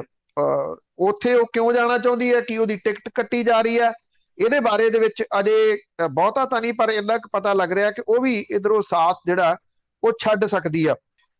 ਇੱਥੇ ਜਿਵੇਂ ਮੈਂ ਕਿਹਾ ਸੀਗਾ ਕਿ ਇਲੈਕਸ਼ਨਾਂ ਆਉਂਦੇ ਕਈ ਫਰੰਟ ਖੜੇ ਹੋਣੇ ਸ਼ੁਰੂ ਹੋ ਜਾਂਦੇ ਆ। ਜਿਹੜਾ ਫਿਲਮ ਅਦਾਕਾਰ ਤੋਂ ਕਿਸਾਨ ਮੋਰਚੇ ਦੇ ਵਿੱਚ ਆ ਕੇ 26 ਜਨਵਰੀ ਨੂੰ ਜੋ ਕੁਝ ਵੀ ਲਾਲ ਕਿਲੇ ਦੇ ਵਿੱਚ ਝੰਡਾ ਚੜਾਉਣ ਵਾਲਾ ਦੀਪ ਸਿੱਧੂ ਜਿਹੜਾ ਉਹ ਵੀ ਇਸ ਵੇਲੇ ਕੋਸ਼ਿਸ਼ ਕਰ ਰਿਹਾ, ਕਰੀ ਤਾਂ ਉਹ ਅਕਾਲੀ ਦਲ ਬਾਦਲ ਦੀ ਸਿਫਤ ਕਰੀ ਜਾਂਦਾ, ਕਦੇ ਸਿਮਰਜੀਤ ਸਿੰਘ ਮਾਨ ਹੋਰਾਂ ਤੋਂ ਜਾ ਕੇ ਜਿਹੜਾ ਦੀ ਉਹ ਪੱਗ ਬਣਾ ਆਉਂਦਾ ਤੇ ਇੱਥੇ ਹਰਿਆਣਵੀਆਂ ਨੂੰ ਜਿਹੜਾ ਉਹ ਗਾਲਾਂ ਕੱਢੀ ਜਾਂਦਾ। ਇਹ ਵੀ ਕਿਹਾ ਜਾ ਰਿਹਾ ਕਿ ਇੱਕ ਅੱਧਾ ਫਰੰਟ ਕੋਈ ਹੋਰ ਵੀ ਖੜਾ ਹੋ ਸਕਦਾ ਪੰਜਾਬ ਦੇ ਵਿੱਚ ਆਉਂਦੀਆਂ ਚੋਣਾਂ ਦੇ ਦੌਰਾਨ ਜਾਂ ਉਦੋਂ ਪਹਿਲਾਂ। ਇਹ ਫਰੰਟ ਕਿੰਨਾ ਕੁ ਕਾਮਯਾਬ ਹੋਊਗਾ ਇਹ ਆਪਣੀ ਜਗ੍ਹਾ ਦੇ ਉੱਤੇ ਆ, ਔਰ ਕੌਣ ਨਾਲ ਲੋਕ ਜਿਹੜੇ ਤੁਰਦੇ ਆ। ਜੇ ਆਪਾਂ ਪਿਛਲੀਆਂ ਲੋਕ ਸਭਾ ਚੋਣਾਂ ਦੀ ਗੱਲ ਕਰੀਏ ਤੇ ਲੋਕਾਂ ਨੇ ਇਹ ਫਰੰਟ ਵਗੈਰਾ ਸਾਰੇ ਜਿਹੜੇ ਉਹ ਨਕਾਰ ਦਿੱਤੇ ਸੀਗੇ, ਲੈ ਦੇ ਕੇ ਲੋਕਾਂ ਦੀ ਜਿਹੜੀ ਟੇਕ ਹੈ ਉਹ ਉੱਥੇ ਉਹਨਾਂ ਕੀ ਜਿਹੜੀਆਂ ਰਵਾਇਤੀ ਪਾਰਟੀਆਂ ਨੇ ਉਹਨਾਂ ਦੇ ਆਲੇ ਦੁਆਲੇ ਘੁੰਮਦੀ ਆ ਪੰਜਾਬ ਦੇ ਲੋਕਾਂ ਦੀ। ਇਹ ਮੁੜ ਕੇ ਕਿਸੇ ਨਵੇਂ ਫਰੰਟ ਵੱਲ ਨੂੰ ਜਿਹੜਾ ਜੀ ਉਹ ਤੁਰ ਪੈਣਗੇ, ਇਹਦੀ ਉਮੀਦ ਘੱਟੋ ਘੱਟ ਪੰਜਾਬ ਦੀ ਰਾਜਨੀਤੀ ਦੇ ਵਿੱਚ ਹਮੇਸ਼ਾ ਘੱਟ ਹੁੰਦੀ ਹੈ। ਸਮੇਂ ਦੇ ਉੱਤੇ ਇਹ ਨਹੀਂ ਹੈਗਾ ਕਿ ਲੋਕਾਂ ਨੇ ਸਹਿਯੋਗ ਨਹੀਂ ਦਿੱਤਾ। ਜੇ 1999 ਦੀ ਗੱਲ ਕਰੀਏ ਤੇ ਸਿਮਰਜੀਤ ਸਿੰਘ ਮਾਨ ਤੇ ਉਹਨਾਂ ਦੇ ਸਾਥੀਆਂ ਨੂੰ ਬਹੁਤ ਸਾਰੀਆਂ ਸੀਟਾਂ ਜਿਹੜੀਆਂ ਉਹ ਪੰਜਾਬ ਦੇ ਲੋਕਾਂ ਨੇ ਲੋਕ ਸਭਾ ਦੀਆਂ ਦੇ ਦਿੱਤੀਆਂ ਸੀ, ਉਹਨਾਂ ਤੋਂ ਪਚੀ ਨਹੀਂ, ਉਹਨਾਂ ਨੂੰ ਜਾਂ ਸੰਭਾਲੀ ਨਹੀਂ ਗਈ ਉਹ ਪਾਵਰ। 2014 ਦੀਆਂ ਲੋਕ ਸਭਾ ਚੋਣਾਂ ਦੇ ਵਿੱਚ 4 ਸੀਟਾਂ ਇਥੋਂ ਆਮ ਆਦਮੀ ਪਾਰਟੀ ਨੂੰ ਮਿਲ ਗਈਆਂ ਸੀ। ਭਗਵੰਤ ਮਾਨ, ਡਾਕਟਰ ਗਾਂਧੀ, ਖਾਲਸਾ ਤੇ ਪ੍ਰੋਫੈਸਰ ਸਾਧੂ ਸਿੰਘ ਹੁਰੀ ਜਿਹੜਾ ਉਹ ਜਿੱਤ ਗਏ ਸੀਗੇ। ਪਰ ਪਿਛਲੀਆਂ 19 ਦੀਆਂ ਚੋਣਾਂ ਦੇ ਵਿੱਚ ਸਿਰਫ ਭਗਵੰਤ ਮਾਨ ਹੋਰੀ ਆਪਣੀ ਸੀਟ ਬਚਾ ਸਕੇ, ਬਾਕੀ ਜਿਹੜੇ ਉਹ ਨਹੀਂ ਬਚਾ ਸਕੇ। ਡਾਕਟਰ ਗਾਂਧੀ ਛੱਡ ਕੇ ਨਵੇਂ ਫਰੰਟ ਦੇ ਵਿੱਚ ਚਲੇ ਗਏ, ਉਸ ਫਰੰਟ ਨੂੰ ਕਿਸੇ ਨੇ ਮੂੰਹ ਨਹੀਂ ਲਾਇਆ। ਤੇ ਖਾਲਸਾ ਬੀਜੇਪੀ ਦੇ ਵਿੱਚ ਵੜ ਗਏ ਸੀਗੇ, ਪਰ ਬੀਜੇਪੀ ਮੰਦੇ ਹਾਲਾਂ ਦੇ ਵਿੱਚ ਜਿਹੜੀ ਉਹ ਚਲੇਗੀ ਪੰਜਾਬ ਦੇ ਵਿੱਚ, ਇਸ ਕਰਕੇ ਗੱਲ ਉਹਨਾਂ ਦੀ ਕੋਈ ਬਣ ਨਹੀਂ ਸਕੀ। ਆਉਂਦੇ ਦਿਨਾਂ ਦੇ ਦੌਰਾਨ ਇਹ ਜਿਹੜੀਆਂ ਰੌਣਕਾਂ ਨੇ ਇਹ ਹੋਰ ਲੱਗਣਗੀਆਂ, ਇੱਧਰ ਉੱਧਰ ਜਿਹੜਾ ਜੀ ਉਹ ਆਇਆ ਰਾਮ ਗਿਆ ਰਾਮ ਵਾਲੀ ਉਹ ਹੁੰਦੀ ਰਹੂਗੀ। ਬਹੁਤ ਸਾਰੇ ਇਸ ਤਰ੍ਹਾਂ ਦੇ ਲੋਕ ਹੈਗੇ ਆ ਜਿਹੜੇ ਕਿ ਅਕਸਰ ਛੜੱਪੇ ਮਾਰਦੇ ਹੀ ਆ, ਚਾਹੇ ਲੋਕ ਸਭਾ ਦੀਆਂ ਚੋਣਾਂ ਹੋਣ ਚਾਹੇ ਵਿਧਾਨ ਸਭਾ ਦੀਆਂ ਚੋਣਾਂ ਹੋਣ, ਕਦੀ ਕਿਸੇ ਜਗ੍ਹਾ ਦੇ ਉੱਤੇ ਕਦੀ ਕਿਸੇ ਜਗ੍ਹਾ ਦੇ ਉੱਤੇ ਉਹ ਛਾਲਾਂ ਮਾਰਦੇ ਨੇ, ਤੇ ਇਹ ਛਾਲਾਂ ਜਿਹੜੀਆਂ ਨੇ ਉਹ ਜਾਰੀ ਰਹਿਣਗੀਆਂ। ਜੀ ਹੋਰ ਵੀ ਛਾਲਾਂ ਦੇਖਣ ਨੂੰ ਮਿਲਣਗੀਆਂ। ਅੱਗੇ ਗੱਲ ਕਰਦੇ ਹਾਂ, 6 ਸਾਲ ਪੂਰੇ ਹੋ ਗਏ ਗੁਰੂ ਗ੍ਰੰਥ ਸਾਹਿਬ ਜੀ ਦੀ ਬੀੜ ਆ ਉਹ ਚੋਰੀ ਹੋਏ ਨੂੰ, ਜਾਂਚ ਉੱਥੇ ਦੀ ਉੱਥੇ ਹੀ ਆ। ਉਹ ਅੱਜ ਦੇ ਦਿਨ 1 ਜੂਨ 2015 ਨੂੰ ਬੁਰਜ ਜਵਾਹਰ ਸਿੰਘ ਵਾਲਾ ਦੇ ਵਿੱਚੋਂ ਗੁਰੂ ਗ੍ਰੰਥ ਸਾਹਿਬ ਦੀ ਬੀੜ ਜਿਹੜੀ ਆ ਉਹ ਚੋਰੀ ਹੁੰਦੀ ਆ। ਤੇ ਉਸ ਤੋਂ ਬਾਅਦ ਜਿਹੜਾ ਉੱਥੇ ਇੱਕ ਇਸ਼ਤਿਹਾਰ ਲਾਇਆ ਜਾਂਦਾ, ਇਸ਼ਤਿਹਾਰ ਦੇ ਵਿੱਚ ਇਹ ਕਿਹਾ ਜਾਂਦਾ ਕਿ ਤੁਹਾਡਾ ਗੁਰੂ ਅਸੀਂ ਚੋਰੀ ਕੀਤਾ, ਹਿੰਮਤ ਹੈ ਤੇ ਲੱਭ ਲਓ, ਨਹੀਂ ਤਾਂ ਉਹਦੀ ਬੇਅਦਬੀ ਕਰਾਂਗੇ। ਜੂਨ, ਜੁਲਾਈ, ਅਗਸਤ, ਸਤੰਬਰ, ਅਕਤੂਬਰ ਦਾ ਜਿਹੜਾ ਅੱਧ, ਉੱਥੋਂ ਤੱਕ ਉਦੋਂ ਦੀ ਅਕਾਲੀ ਬੀਜੇਪੀ ਸਰਕਾਰ ਇਸ ਮਾਮਲੇ ਦੇ ਉੱਤੇ ਕੋਈ ਜਿਹੜਾ ਉਹ ਸੁਹਿਰਦਤਾ ਨਹੀਂ ਵਿਖਾਉਂਦੀ, ਨਾ ਉਹ ਲੱਭਣ ਦੀ ਕੋਸ਼ਿਸ਼ ਕਰਦੀ ਹੈ। ਇਹ ਕਿਹਾ ਜਾਂਦਾ ਕਿ ਪਤਾ ਉਹਨੂੰ ਹੈ ਕਿ ਕਿੱਥੇ ਇਹ ਜਿਹੜੀ ਉਹ ਲੁਕੋਈ ਹੋਈ ਹੈ।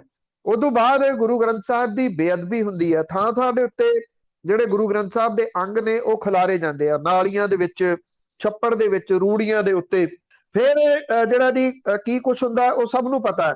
ਇੱਥੇ ਕੋਟਕਪੂਰੇ ਦੇ ਵਿੱਚ ਬੱਤੀਆਂ ਵਾਲੇ ਚੌਂਕ ਦੇ ਉੱਤੇ ਸੰਗਤਾਂ ਜਿਹੜੀਆਂ ਉਹ ਬੈਠਦੀਆਂ ਨੇ, ਪੁਲਿਸ ਤਸ਼ੱਦਦ ਹੁੰਦਾ, ਪੁਲਿਸ ਗੋਲੀ ਚੱਲਦੀ ਆ, 2 ਜਾਣੇ ਆਪਣੀ ਜਾਨ ਤੋਂ ਹੱਥ ਧੋ ਬਹਿੰਦੇ ਆ। ਚੱਬੇ ਦੇ ਵਿੱਚ ਸਰਬੱਤ ਖਾਲਸਾ ਸੱਦਿਆ ਜਾਂਦਾ, ਲੋਕੀ ਵੱਡੀ ਗਿਣਤੀ ਦੇ ਵਿੱਚ ਪਹੁੰਚ ਜਾਂਦੇ ਆ।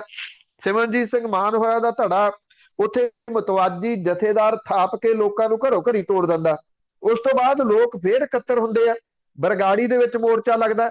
ਉਦੋਂ ਪਹਿਲਾਂ ਕਾਂਗਰਸ ਦੀ ਜਿਹੜੀ ਕਾਂਗਰਸ ਪਾਰਟੀ ਹੈ ਉਹ ਚੋਣ ਵਾਅਦਾ ਕਰਕੇ ਕਿ ਅਸੀਂ ਕਟਹਿਰੇ 'ਚ ਖੜੇ ਕਰਾਂਗੇ ਜਿਹੜੇ ਕਸੂਰਵਾਰ ਨੇ, ਉਹ ਸੱਤਾ ਦੇ ਵਿੱਚ ਆ ਜਾਂਦੀ ਹੈ। ਔਰ ਬਰਗਾੜੀ ਮੋਰਚਾ ਜਿਹੜਾ ਬਾਅਦ 'ਚ ਲੱਗਦਾ, ਉਹ ਬਰਗਾੜੀ ਮੋਰਚਾ ਜਦੋਂ ਸਿਖਰ ਵੱਲ ਨੂੰ ਜਾ ਰਿਹਾ ਹੁੰਦਾ, ਲੱਖਾਂ ਦੀ ਗਿਣਤੀ ਦੇ ਵਿੱਚ ਜਿੱਥੇ ਇਕੱਠ ਹੁੰਦਾ, ਸਿਮਰਨਜੀਤ ਸਿੰਘ ਮਾਨ ਹੋਰੀ ਫੇਰ ਪ੍ਰੈਸ ਕਾਨਫਰੰਸ ਕਰਦੇ ਆ ਕਿ ਹੁਣ ਇਹ ਮੋਰਚਾ ਖਤਮ ਕਰ ਦੇਣਾ ਚਾਹੀਦਾ ਕਿਉਂਕਿ ਇਨਸਾਫ ਮਿਲ ਗਿਆ। ਉਹ ਪ੍ਰੈਸ ਕਾਨਫਰੰਸਾਂ ਅੱਜ ਵੀ ਪਈਆਂ ਨੇ ਜਿਹੜੀਆਂ ਸੋਸ਼ਲ ਮੀਡੀਆ ਦੇ ਉੱਤੇ ਕਿਤੇ ਨਾ ਕਿਤੇ। ਉਹ ਕਿਉਂ ਖਤਮ ਕੀਤਾ ਜਾਂਦਾ ਇਹ ਨਹੀਂ ਪਤਾ। ਅੱਜ ਸਿਮਰਨਜੀਤ ਸਿੰਘ ਮਾਨ ਹੋਰੀ ਫੇਰ ਅਪੀਲ ਕਰ ਰਹੇ ਆ ਕਿ ਵੱਡੀ ਗਿਣਤੀ ਦੇ ਵਿੱਚ ਸੰਗਤ ਜਿਹੜੀ ਬੁਰਜ ਜਵਾਹਰ ਸਿੰਘ ਵਾਲਾ ਦੇ ਵਿੱਚ ਪਹੁੰਚੇ, ਜਿੱਥੇ ਕਿ ਪੰਥਕ ਜਥੇਬੰਦੀਆਂ, ਕੁਝ ਸਿਆਸੀ ਧਿਰਾਂ ਅਰਦਾਸ ਕਰ ਰਹੀਆਂ ਨੇ। ਇਸ ਅਰਦਾਸ ਦਾ ਸੱਦਾ ਸਭ ਤੋਂ ਪਹਿਲਾਂ ਜਿਹੜਾ ਸੁਖਦੇਵ ਸਿੰਘ ਢੀਂਡਸਾ ਹੋਰਾਂ ਦੇ ਅਕਾਲੀ ਦਲ ਨੇ ਦਿੱਤਾ ਸੀ ਕਿ ਬੁਰਜ ਜਵਾਹਰ ਸਿੰਘ ਵਾਲਾ ਦੇ ਵਿੱਚ ਪਹੁੰਚੋ। ਮੁੜ ਕੇ ਇਹਦੇ ਵਿੱਚ ਕੁਝ ਉਹ ਜਥੇਬੰਦੀਆਂ ਵੀ ਸ਼ਾਮਲ ਹੋ ਗਈਆਂ ਜਿਹੜੀਆਂ ਬਰਗਾੜੀ ਮੋਰਚੇ ਦੇ ਵਿੱਚ ਵੀ ਅਹਿਮ ਸੀ, ਮੁੜ ਕੇ ਭਗੌੜੀਆਂ ਹੋ ਗਈਆਂ ਉੱਥੋਂ। ਇਹਦੇ ਵਿੱਚ ਹੁਣ ਸਿਮਰਨਜੀਤ ਸਿੰਘ ਮਾਨ ਹੋਰੀ ਵੀ ਜਿਹੜਾ ਜੀ ਉਹ ਸ਼ਾਮਲ ਹੋ ਗਏ। ਅੱਜ ਇਹ ਅਰਦਾਸ ਕਰਨ ਦੇ ਵਾਸਤੇ ਬੁਰਜ ਜਵਾਹਰ ਸਿੰਘ ਵਾਲਾ ਦੇ ਵਿੱਚ ਜਾ ਰਹੇ ਆ। 6 ਸਾਲ ਦਾ ਸਮਾਂ ਹੋ ਗਿਆ, ਕਹਾਣੀ ਉੱਥੇ ਹੀ ਖੜੀ ਹੈ। ਲੈ ਦੇ ਕੇ ਇਹਦੇ ਵਿੱਚੋਂ ਜਿਹੜਾ ਉਹ ਨਿਕਲਿਆ ਕੀ, ਸਾਬਕਾ ਜਸਟਿਸ ਰਣਜੀਤ ਸਿੰਘ ਕਮਿਸ਼ਨ ਦੀ ਰਿਪੋਰਟ ਜਿਹੜੀ ਆ ਉਹ ਕ੍ਰਿਸਟਲ ਕਲੀਅਰ ਆ, ਉਹ ਸਾਰਾ ਕੁਝ ਦੱਸਦੀ ਹੈ ਕਿਸ ਤਰੀਕੇ ਦੇ ਨਾਲ ਇਹ ਘਟਨਾਵਾਂ ਵਾਪਰੀਆਂ, ਕੀ ਕੁਝ ਹੋਇਆ, ਕੌਣ-ਕੌਣ ਜ਼ਿੰਮੇਵਾਰ ਸੀ, ਇਹਨਾਂ ਘਟਨਾਵਾਂ ਦੇ ਪਿੱਛੇ ਕਾਰਨ ਕੀ ਸੀ, ਸਰਸੇ ਵਾਲੇ ਨੂੰ ਬਿਨਾਂ ਮੰਗੇ ਮਾਫੀ ਕਿਉਂ ਦਿੱਤੀ ਗਈ, ਉਹਦੇ 96 ਲੱਖ ਰੁਪਏ ਦੇ ਇਸ਼ਤਿਹਾਰ ਜਿਹੜੇ ਸੀ ਉਹ ਕਿਉਂ ਅਖਬਾਰਾਂ ਦੇ ਵਿੱਚ ਦਿੱਤੇ ਗਏ ਸੰਗਤ ਦੇ ਪੈਸੇ ਦੇ, ਮੁੜ ਕੇ ਕੀ ਕੁਝ ਹੋਇਆ, ਬਹੁਤ ਕੁਝ ਕਲੀਅਰ ਹੈ। ਪਰ ਇੱਕ ਜਿਹੜੀ ਚੀਜ਼ ਕਲੀਅਰ ਨਹੀਂ ਉਹ ਹੈ ਜੀ ਰਾਜਨੀਤਿਕ ਲੋਕ ਜਿਨ੍ਹਾਂ ਨੇ ਇਹਦੇ ਉੱਤੇ ਰਾਜਨੀਤੀ ਕੀਤੀ। ਉਹ ਚਾਹੇ ਅਕਾਲੀ ਦਲ ਬਾਦਲ ਵਾਲੇ ਨੇ, ਚਾਹੇ ਉਹ ਭਾਜਪਾ ਅੱਜ ਚੁੱਪ ਕੀਤੀ ਬੈਠੀ ਹੋਏ, ਭਾਜਪਾ ਉਹਦਾ ਪਾਰਟ ਸੀ ਉਸ ਸਰਕਾਰ ਦਾ। ਕਾਂਗਰਸ ਖਾਸ ਤੌਰ ਦੇ ਉੱਤੇ ਕੈਪਟਨ ਅਮਰਿੰਦਰ ਸਿੰਘ ਹੋਰਾਂ ਨੇ ਇੱਕ ਮਿੱਥ ਲਿਆ, ਜਿਹੜੀ ਚੀਜ਼ ਸਾਹਮਣੇ ਆ ਰਹੀ ਹੈ ਕਿ ਉਹਨਾਂ ਨੇ ਬਾਦਲ ਪਰਿਵਾਰ ਦੀ ਰਾਖੀ ਕਰਨੀ ਆ, ਵੀ ਉਹਨਾਂ ਦੇ ਉੱਤੇ ਕੋਈ ਝਰੀਟ ਨਾ ਆ ਜੇ।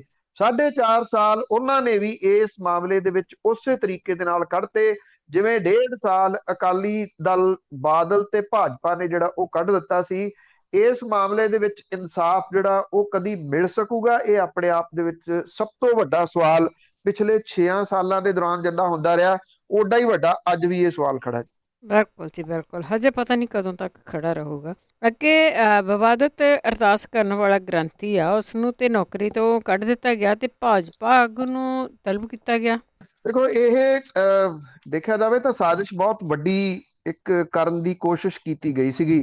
ਇਹ 1 ਹਫ਼ਤਾ ਪਹਿਲਾਂ ਜਿਹੜਾ ਸੀਗਾ ਇਹ ਅਰਦਾਸ ਅਜਿਹੀ ਕਰਵਾਈ ਗਈ ਜਿੱਥੇ ਇਹ ਆਖਿਆ ਗਿਆ ਕਿ ਅਗਲਾ ਜਿਹੜਾ ਮੁੱਖ ਮੰਤਰੀ ਆ ਉਹ ਦਲਿਤ ਸਮਾਜ ਦੇ ਵਿੱਚੋਂ ਬਣਾਇਆ ਜਾਣਾ ਤੇ ਇਹਦੇ ਵਾਸਤੇ ਪ੍ਰਧਾਨ ਮੰਤਰੀ ਨਰਿੰਦਰ ਮੋਦੀ ਹੋਰਾਂ ਦਾ ਧੰਨਵਾਦ ਕੀਤਾ ਗਿਆ। ਇਹ ਵੀ ਕਿਹਾ ਗਿਆ ਕਿ ਉਹਨਾਂ ਦੀ ਸਿਹਤਯਾਬੀ ਲਈ ਅਰਦਾਸ ਕੀਤੀ ਗਈ, ਇਹ ਕਹਿ ਕੇ ਕਿ ਦਲਿਤ ਸਮਾਜ ਦੇ ਵਿੱਚੋਂ ਪਹਿਲਾਂ ਕਦੀ ਮੁੱਖ ਮੰਤਰੀ ਨਹੀਂ ਬਣਿਆ, ਜੇ ਬਣਦਾ ਤੇ ਸਾਡੀਆਂ ਸਮੱਸਿਆਵਾਂ ਸਾਰੀਆਂ ਜਿਹੜੀਆਂ ਉਹ ਹੱਲ ਹੋ ਜਾਣਗੀਆਂ।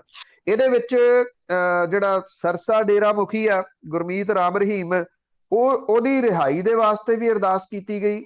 ਇਹ ਅਜੀਬੋ ਗਰੀਬ ਗੱਲ ਸੀ ਕਿ ਅਗਲੇ ਦਿਨ ਉਹਨੂੰ ਪੈਰੋਲ ਮਿਲ ਗਈ ਜਿੱਦਣ ਇਹ ਅਰਦਾਸ ਵਾਇਰਲ ਹੁੰਦੀ ਹੈ, ਬਕਾਇਦਾ ਤੌਰ ਦੇ ਉੱਤੇ ਵਾਇਰਲ ਕੀਤੀ ਗਈ।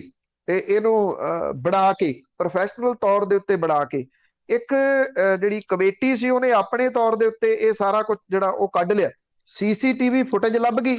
ਇਹ ਗ੍ਰੰਥੀ ਦਾ ਰੋਲ ਤੇ ਇੱਕ ਉੱਥੋਂ ਦਾ ਜਿਹੜਾ ਲੋਕਲ ਆਗੂ ਹੈ ਭਾਜਪਾ ਦਾ, ਉਹਦਾ ਨਾਮ ਇਹਦੇ ਵਿੱਚ ਜਿਹੜਾ ਆ ਗਿਆ ਕਿ ਉਹਨੇ ਇਹ ਸਾਰਾ ਕੁਝ ਜਿਹੜਾ ਜੀ ਉਹ ਕਰਾਇਆ। ਭਾਜਪਾ ਦੇ ਸੀਨੀਅਰ ਦਲਿਤ ਆਗੂ ਨਗਰ ਸੁਧਾਰ ਟਰਸਟ ਦੇ ਸਾਬਕਾ ਚੇਅਰਮੈਨ ਜੋਗੀ ਰਾਮ ਸਾਹਨੀ ਨੇ ਜਿਹੜਾ ਹੁਣ ਜੀ ਇਸ ਮਾਮਲੇ ਦੇ ਉੱਤੇ ਇਹ ਕਿਹਾ ਕਿ ਇਸ ਗ੍ਰੰਥੀ ਨੂੰ ਨੌਕਰੀਓ ਨਹੀਂ ਸੀ ਕੱਢਿਆ ਜਾਣਾ ਚਾਹੀਦਾ। ਜਿਹੜੇ ਤਰੀਕੇ ਦੇ ਨਾਲ ਇਹ ਅਰਦਾਸ ਵਾਇਰਲ ਹੋਈ ਤੇ ਉਦੋਂ ਫੌਰਨ ਬਾਅਦ ਇਹਦੇ ਵਿੱਚ ਭਾਜਪਾ ਆਗੂਆਂ ਦੀ ਸ਼ਮੂਲੀਅਤ ਜਿਹੜੀ ਉਹ ਆਉਣੀ ਸ਼ੁਰੂ ਹੋ ਗਈ।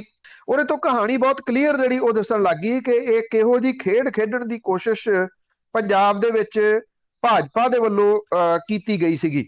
ਇਹ ਇਸ ਕਰਕੇ ਸਿਰੇ ਨਾ ਚੜ ਸਕੀ ਕਿ ਜਿਹੜੇ ਸੀਸੀਟੀਵੀ ਫੁਟੇਜ ਵਗੈਰਾ ਸੀ ਉਹ ਸਾਰੀ ਸਾਹਮਣੇ ਆ ਗਈ। ਹੁਣ ਇਹਨੂੰ ਨੌਕਰੀ ਤੋਂ ਜਿਹੜਾ ਉਹ ਕੱਢ ਦਿੱਤਾ ਗਿਆ ਇਸ ਗ੍ਰੰਥੀ ਨੂੰ। ਇਹ ਕਿਹਾ ਗਿਆ ਕਿ ਉਹਨੇ ਵੰਡੀਆਂ ਪਾਉਣ ਦੀ ਜਿਹੜੀ ਉਹ ਕੋਸ਼ਿਸ਼ ਆ ਉਹ ਕੀਤੀ ਆ ਪੰਜਾਬ ਦੇ ਵਿੱਚ। ਔਰ ਸਵਾਲ ਜਿਹੜਾ ਸਭ ਤੋਂ ਵੱਡਾ ਇਹ ਆ ਕਿ ਜਿਹੜੀ ਚੀਜ਼ ਪ੍ਰਚਾਰੀ ਗਈ ਇਸ ਅਰਦਾਸ ਦੇ ਰੂਪ ਦੇ ਵਿੱਚ ਕਿ ਇੱਥੇ ਜੇ ਦਲਿਤ ਮੁੱਖ ਮੰਤਰੀ ਬਣ ਜਾਂਦਾ ਤੇ ਉਹਦੇ ਨਾਲ ਸਮੱਸਿਆਵਾਂ ਜਿਹੜੀਆਂ ਉਹ ਹੱਲ ਹੋ ਜਾਣਗੀਆਂ ਸਾਰੀਆਂ। ਬਣਦਾ ਨਹੀਂ ਬਣਦਾ ਉਹ ਇਹ ਸਿਆਸਤ ਹੈ, ਉਹ ਬਣੇ ਜਾਂ ਨਾ ਬਣੇ, ਬਣ ਵੀ ਜਾਵੇ ਤੇ ਕੁਝ ਵੀ ਇਹਦੇ ਵਿੱਚ ਗਲਤ ਨਹੀਂਗਾ। ਪਰ ਦਲਿਤ ਮੁੱਖ ਮੰਤਰੀ ਉੱਤਰ ਪ੍ਰਦੇਸ਼ ਦੇ ਵਿੱਚ ਰਹੇ ਨੇ, ਮਾਇਆਵਤੀ ਹੋਰੀ ਰਹੇ ਨੇ, ਅੱਜ ਰਾਸ਼ਟਰਪਤੀ ਦਲਿਤ ਭਾਈਚਾਰੇ ਦੇ ਵਿੱਚੋਂ ਨੇ। ਸਵਾਲ ਇਹ ਸੀਗਾ ਕਿ ਕੀ ਉਹਨਾਂ ਨੇ ਦਲਿਤ ਭਾਈਚਾਰੇ ਦੀਆਂ ਸਮੱਸਿਆਵਾਂ ਦੇ ਵਾਸਤੇ ਕੋਈ ਯਤਨ ਕੀਤੇ ਜਿਹੜੇ ਲੋਕ ਹੁਣ ਤੱਕ ਉੱਪਰ ਆਉਂਦੇ ਰਹੇ? ਜੇ ਇਸ ਤਰ੍ਹਾਂ ਦੀ ਗੱਲ ਹੁੰਦੀ ਤੇ ਅੱਜ ਉੱਤਰ ਪ੍ਰਦੇਸ਼ ਦੇ ਵਿੱਚ ਘੱਟੋ ਘੱਟ ਉੱਥੇ ਧਾਰਮਿਕ ਥਾਵਾਂ ਦੇ ਉੱਤੇ ਬਾਹਰ ਜਿਹੜੇ ਲੱਗੇ ਹੋਏ ਸਾਈਨ, ਕਿਆ ਭਾਈਚਾਰੇ ਦੇ ਲੋਕ ਇੱਥੇ ਅੰਦਰ ਨਹੀਂ ਆ ਸਕਦੇ ਜਾਂ ਇੱਥੋਂ ਪਾਣੀ ਨਹੀਂ ਪੀ ਸਕਦੇ ਜਾਂ ਉਹਨਾਂ ਦੀਆਂ ਬੱਚੀਆਂ ਦੇ ਨਾਲ ਹੋ ਰਹੇ ਜਿਹੜੇ ਰੇਪ ਸੀ ਉਹ ਤਾਂ ਉਦੋਂ ਹੀ ਰੁਕ ਜਾਣੇ ਚਾਹੀਦੇ ਸੀਗੇ, ਨਹੀਂ ਰੁਕੇ। ਇਹ ਸਮਝਣ ਦੀ ਜਿਹੜੀ ਲੋੜ ਹੈ ਕਿ ਸਿਆਸਤ ਆਪਣੀ ਜਗ੍ਹਾ ਦੇ ਉੱਤੇ ਆ, ਇਹ ਜਿਹੜੀਆਂ ਭਾਈਚਾਰਕ ਸਾਂਝਾਂ ਨੇ ਉਹਦੇ ਵਿੱਚ ਵੰਡੀਆਂ ਪਾਉਣ ਦੀ ਜਿਹੜੀ ਕੋਸ਼ਿਸ਼ ਹੈ ਉਹ ਬਹੁਤ ਖਤਰਨਾਕ ਹੈ। ਉਹ ਪਾਰਟੀ ਜਿਹੜੀ ਕਿ ਜਿਹੜੇ ਸੂਬਿਆਂ ਦੇ ਵਿੱਚ ਉਹਦਾ ਰਾਜ ਹੈ ਉੱਥੇ ਇਸ ਭਾਈਚਾਰੇ ਨੂੰ ਕਿੰਨਾ ਕੁ ਇਨਸਾਫ ਦਵਾ ਸਕੀ ਆ, ਜਿਹੜੀ ਕਿ ਇਸ ਕੈਲਕੂਲੇਸ਼ਨ ਦੇ ਵਿੱਚ ਪਈ ਹੋਈ ਆ ਵੀ ਜੇ ਇੱਥੇ ਦੋ ਭਾਈਚਾਰਿਆਂ ਨੂੰ ਪਾੜ ਦਈਏ ਤੇ ਇੱਥੇ ਵੋਟ ਪੋਲਰਾਈਜੇਸ਼ਨ ਜਿਹੜੀ ਉਹ ਹੋ ਸਕਦੀ। ਬਸ ਰਾਜਨੀਤੀ ਵੋਟਾਂ ਦੀ ਹੈ ਨਾ।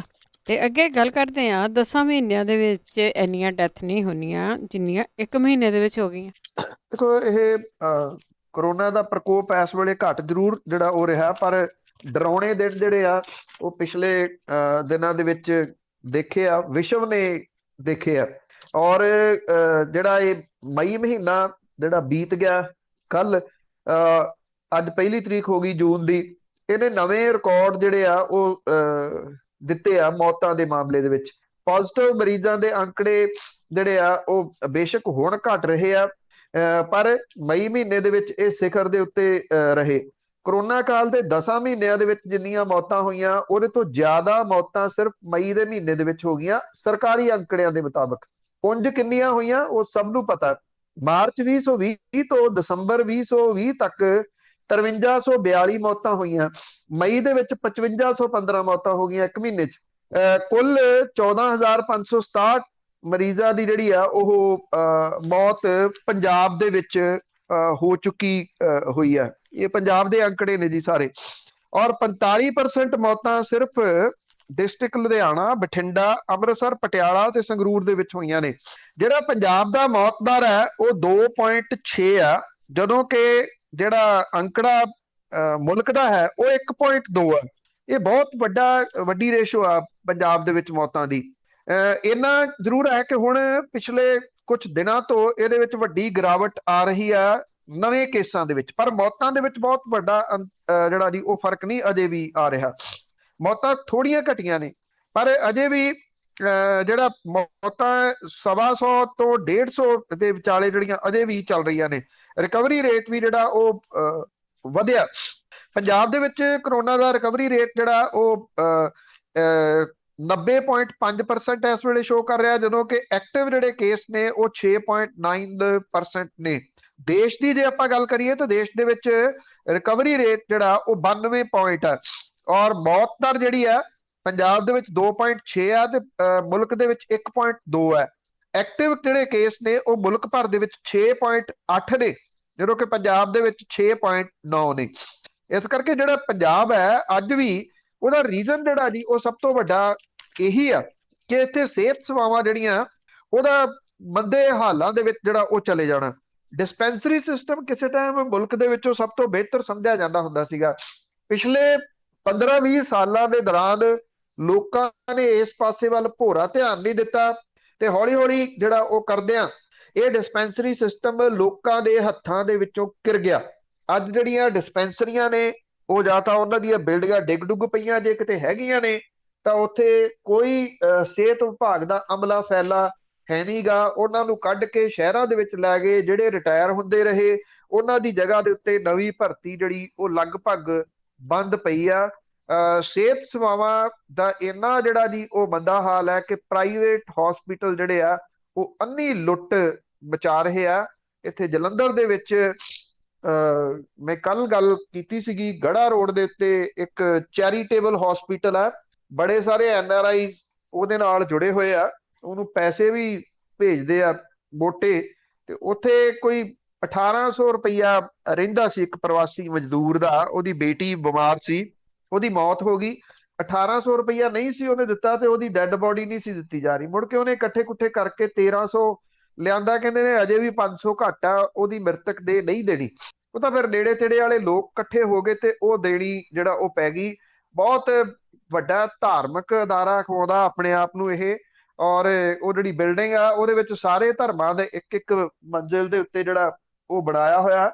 ਔਰ ਬਾਹਰਲੇ ਮੁਲਕਾਂ ਦੇ ਵਿੱਚ ਦੌਰੇ ਦੂਰੇ ਕਰਕੇ ਪੈਸੇ ਪੂਸੇ ਵਾਵਾ ਜਿਹੜੇ ਉਹ ਇਕੱਠੇ ਕਰਦੇ। ਸਭ ਨੂੰ ਪਤਾ ਗੜਾ ਰੋਡ ਦੇ ਉੱਤੇ ਕਿਹਦਾ ਜਿਹੜਾ ਉਹ ਡੇਰਾ। ਇਹ ਹਾਲਾਤ ਨੇ ਵੀ ਜਿਹਦੀ ਲੁੱਟ ਮਚੀ ਹੋਈ ਆ, ਜਿਹੜਾ ਵੀ ਸੋਚਦਾ ਕਿ ਜਿੰਨਾ ਲੁੱਟਿਆ ਜਾ ਸਕਦਾ ਉਹ ਲੁੱਟ ਲਓ। ਬਿਲਕੁਲ ਜੀ, ਦੋਹਾਂ ਹੱਥਾਂ ਨਾਲ ਲੁੱਟ ਪਈ ਹੋਈ ਆ। ਤੇ ਅਗਲੇ ਸਵਾਲਾਂ ਵੱਲ ਚੱਲਾਂਗੇ। ਤੇ ਸਰੋਤੇ ਜੇ ਤੁਹਾਡਾ ਵੀ ਕੋਈ ਸਵਾਲ ਆ ਤੁਸੀਂ ਕਾਲ ਕਰ ਸਕਦੇ ਹੋ 4082725200 ਸਟੂਡੀਓ ਦਾ ਫੋਨ ਨੰਬਰ ਹੈ। ਅਖੀਰ ਦੇ ਵਿੱਚ ਕੋਟਕਪੂਰਾ ਗੋਲੀकांड ਦੀ ਜੇ ਗੱਲ ਕਰੀਏ, ਉਸ ਮਾਮਲੇ ਵਿੱਚ ਸਮੇਧ ਸੈਣੀ ਤੋਂ ਲੰਬੀ ਪੁੱਛਗਿੱਛ।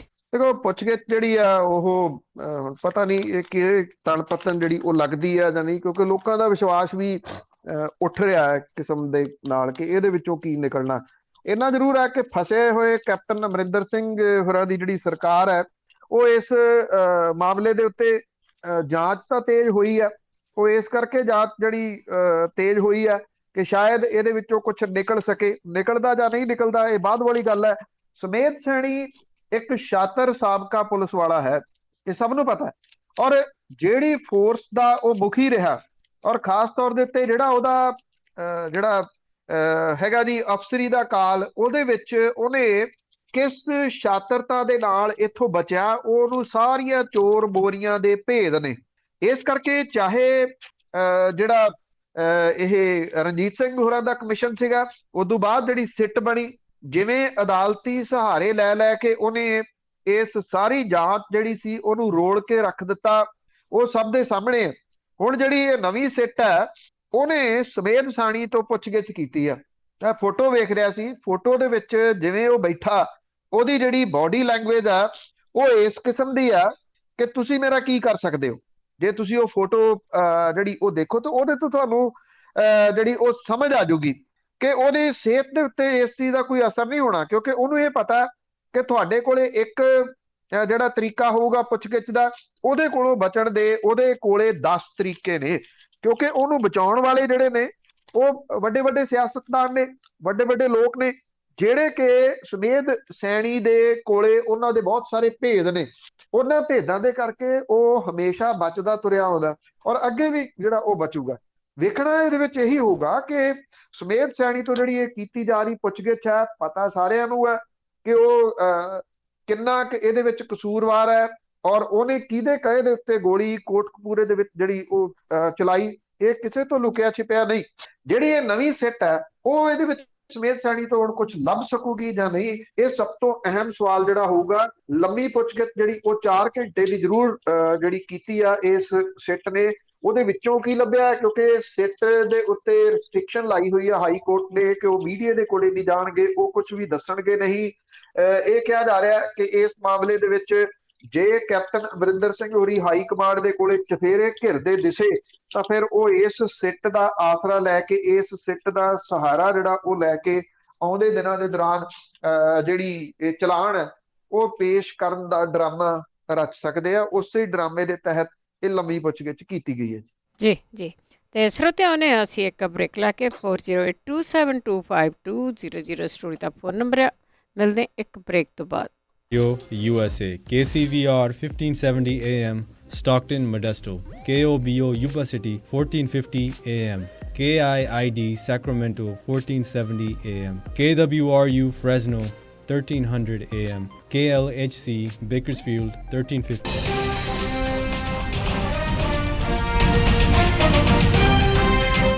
ਪੰਜਾਬੀ ਰੇਡੀਓ ਯੂਐਸਏ ਸੁਣ ਸਾਰੇ ਸਰੋਤਿਆਂ ਦਾ ਸਵਾਗਤ ਕਰਦੇ। ਤੁਸੀਂ ਜੁੜੇ ਹੋ ਪੰਜਾਬੀ ਰੇਡੀਓ ਯੂਐਸਏ ਦੇ ਨਾਲ। ਪ੍ਰੋਗਰਾਮ ਖਬਰ ਤੇ ਨਜ਼ਰ ਇਸ ਹਿੱਸੇ ਦੇ ਵਿੱਚ ਤੁਸੀਂ ਸਵਾਲ ਕਰਦੇ ਹੋ, ਤੁਹਾਡੇ ਲਾਈਵ ਸਵਾਲ ਹੁੰਦੇ ਨੇ। ਬਲਤੇਜ ਪੰਨੂ ਜੀ ਤੁਹਾਡੇ ਜਵਾਬ ਦਿੰਦੇ ਨੇ। ਕਾਲ ਕਰ ਸਕਦੇ ਹੋ 4082725200 408 272 5200 ਦੇ ਉੱਤੇ ਤੁਸੀਂ ਕਾਲ ਕਰ ਸਕਦੇ ਆ। ਸਾਡੇ ਨਾਲ ਜੁੜੇ ਹੋਏ ਨੇ ਸਾਡੇ ਕਾਲਰਸ। ਬਲਤੇਜ ਪੰਨੂ ਜੀ ਸਤਿ ਸ਼੍ਰੀ ਅਕਾਲ, ਸਵਾਗਤ ਹੈ ਜੀ। ਕੱਲ ਜੀ, ਧੰਨਵਾਦ ਜੀ।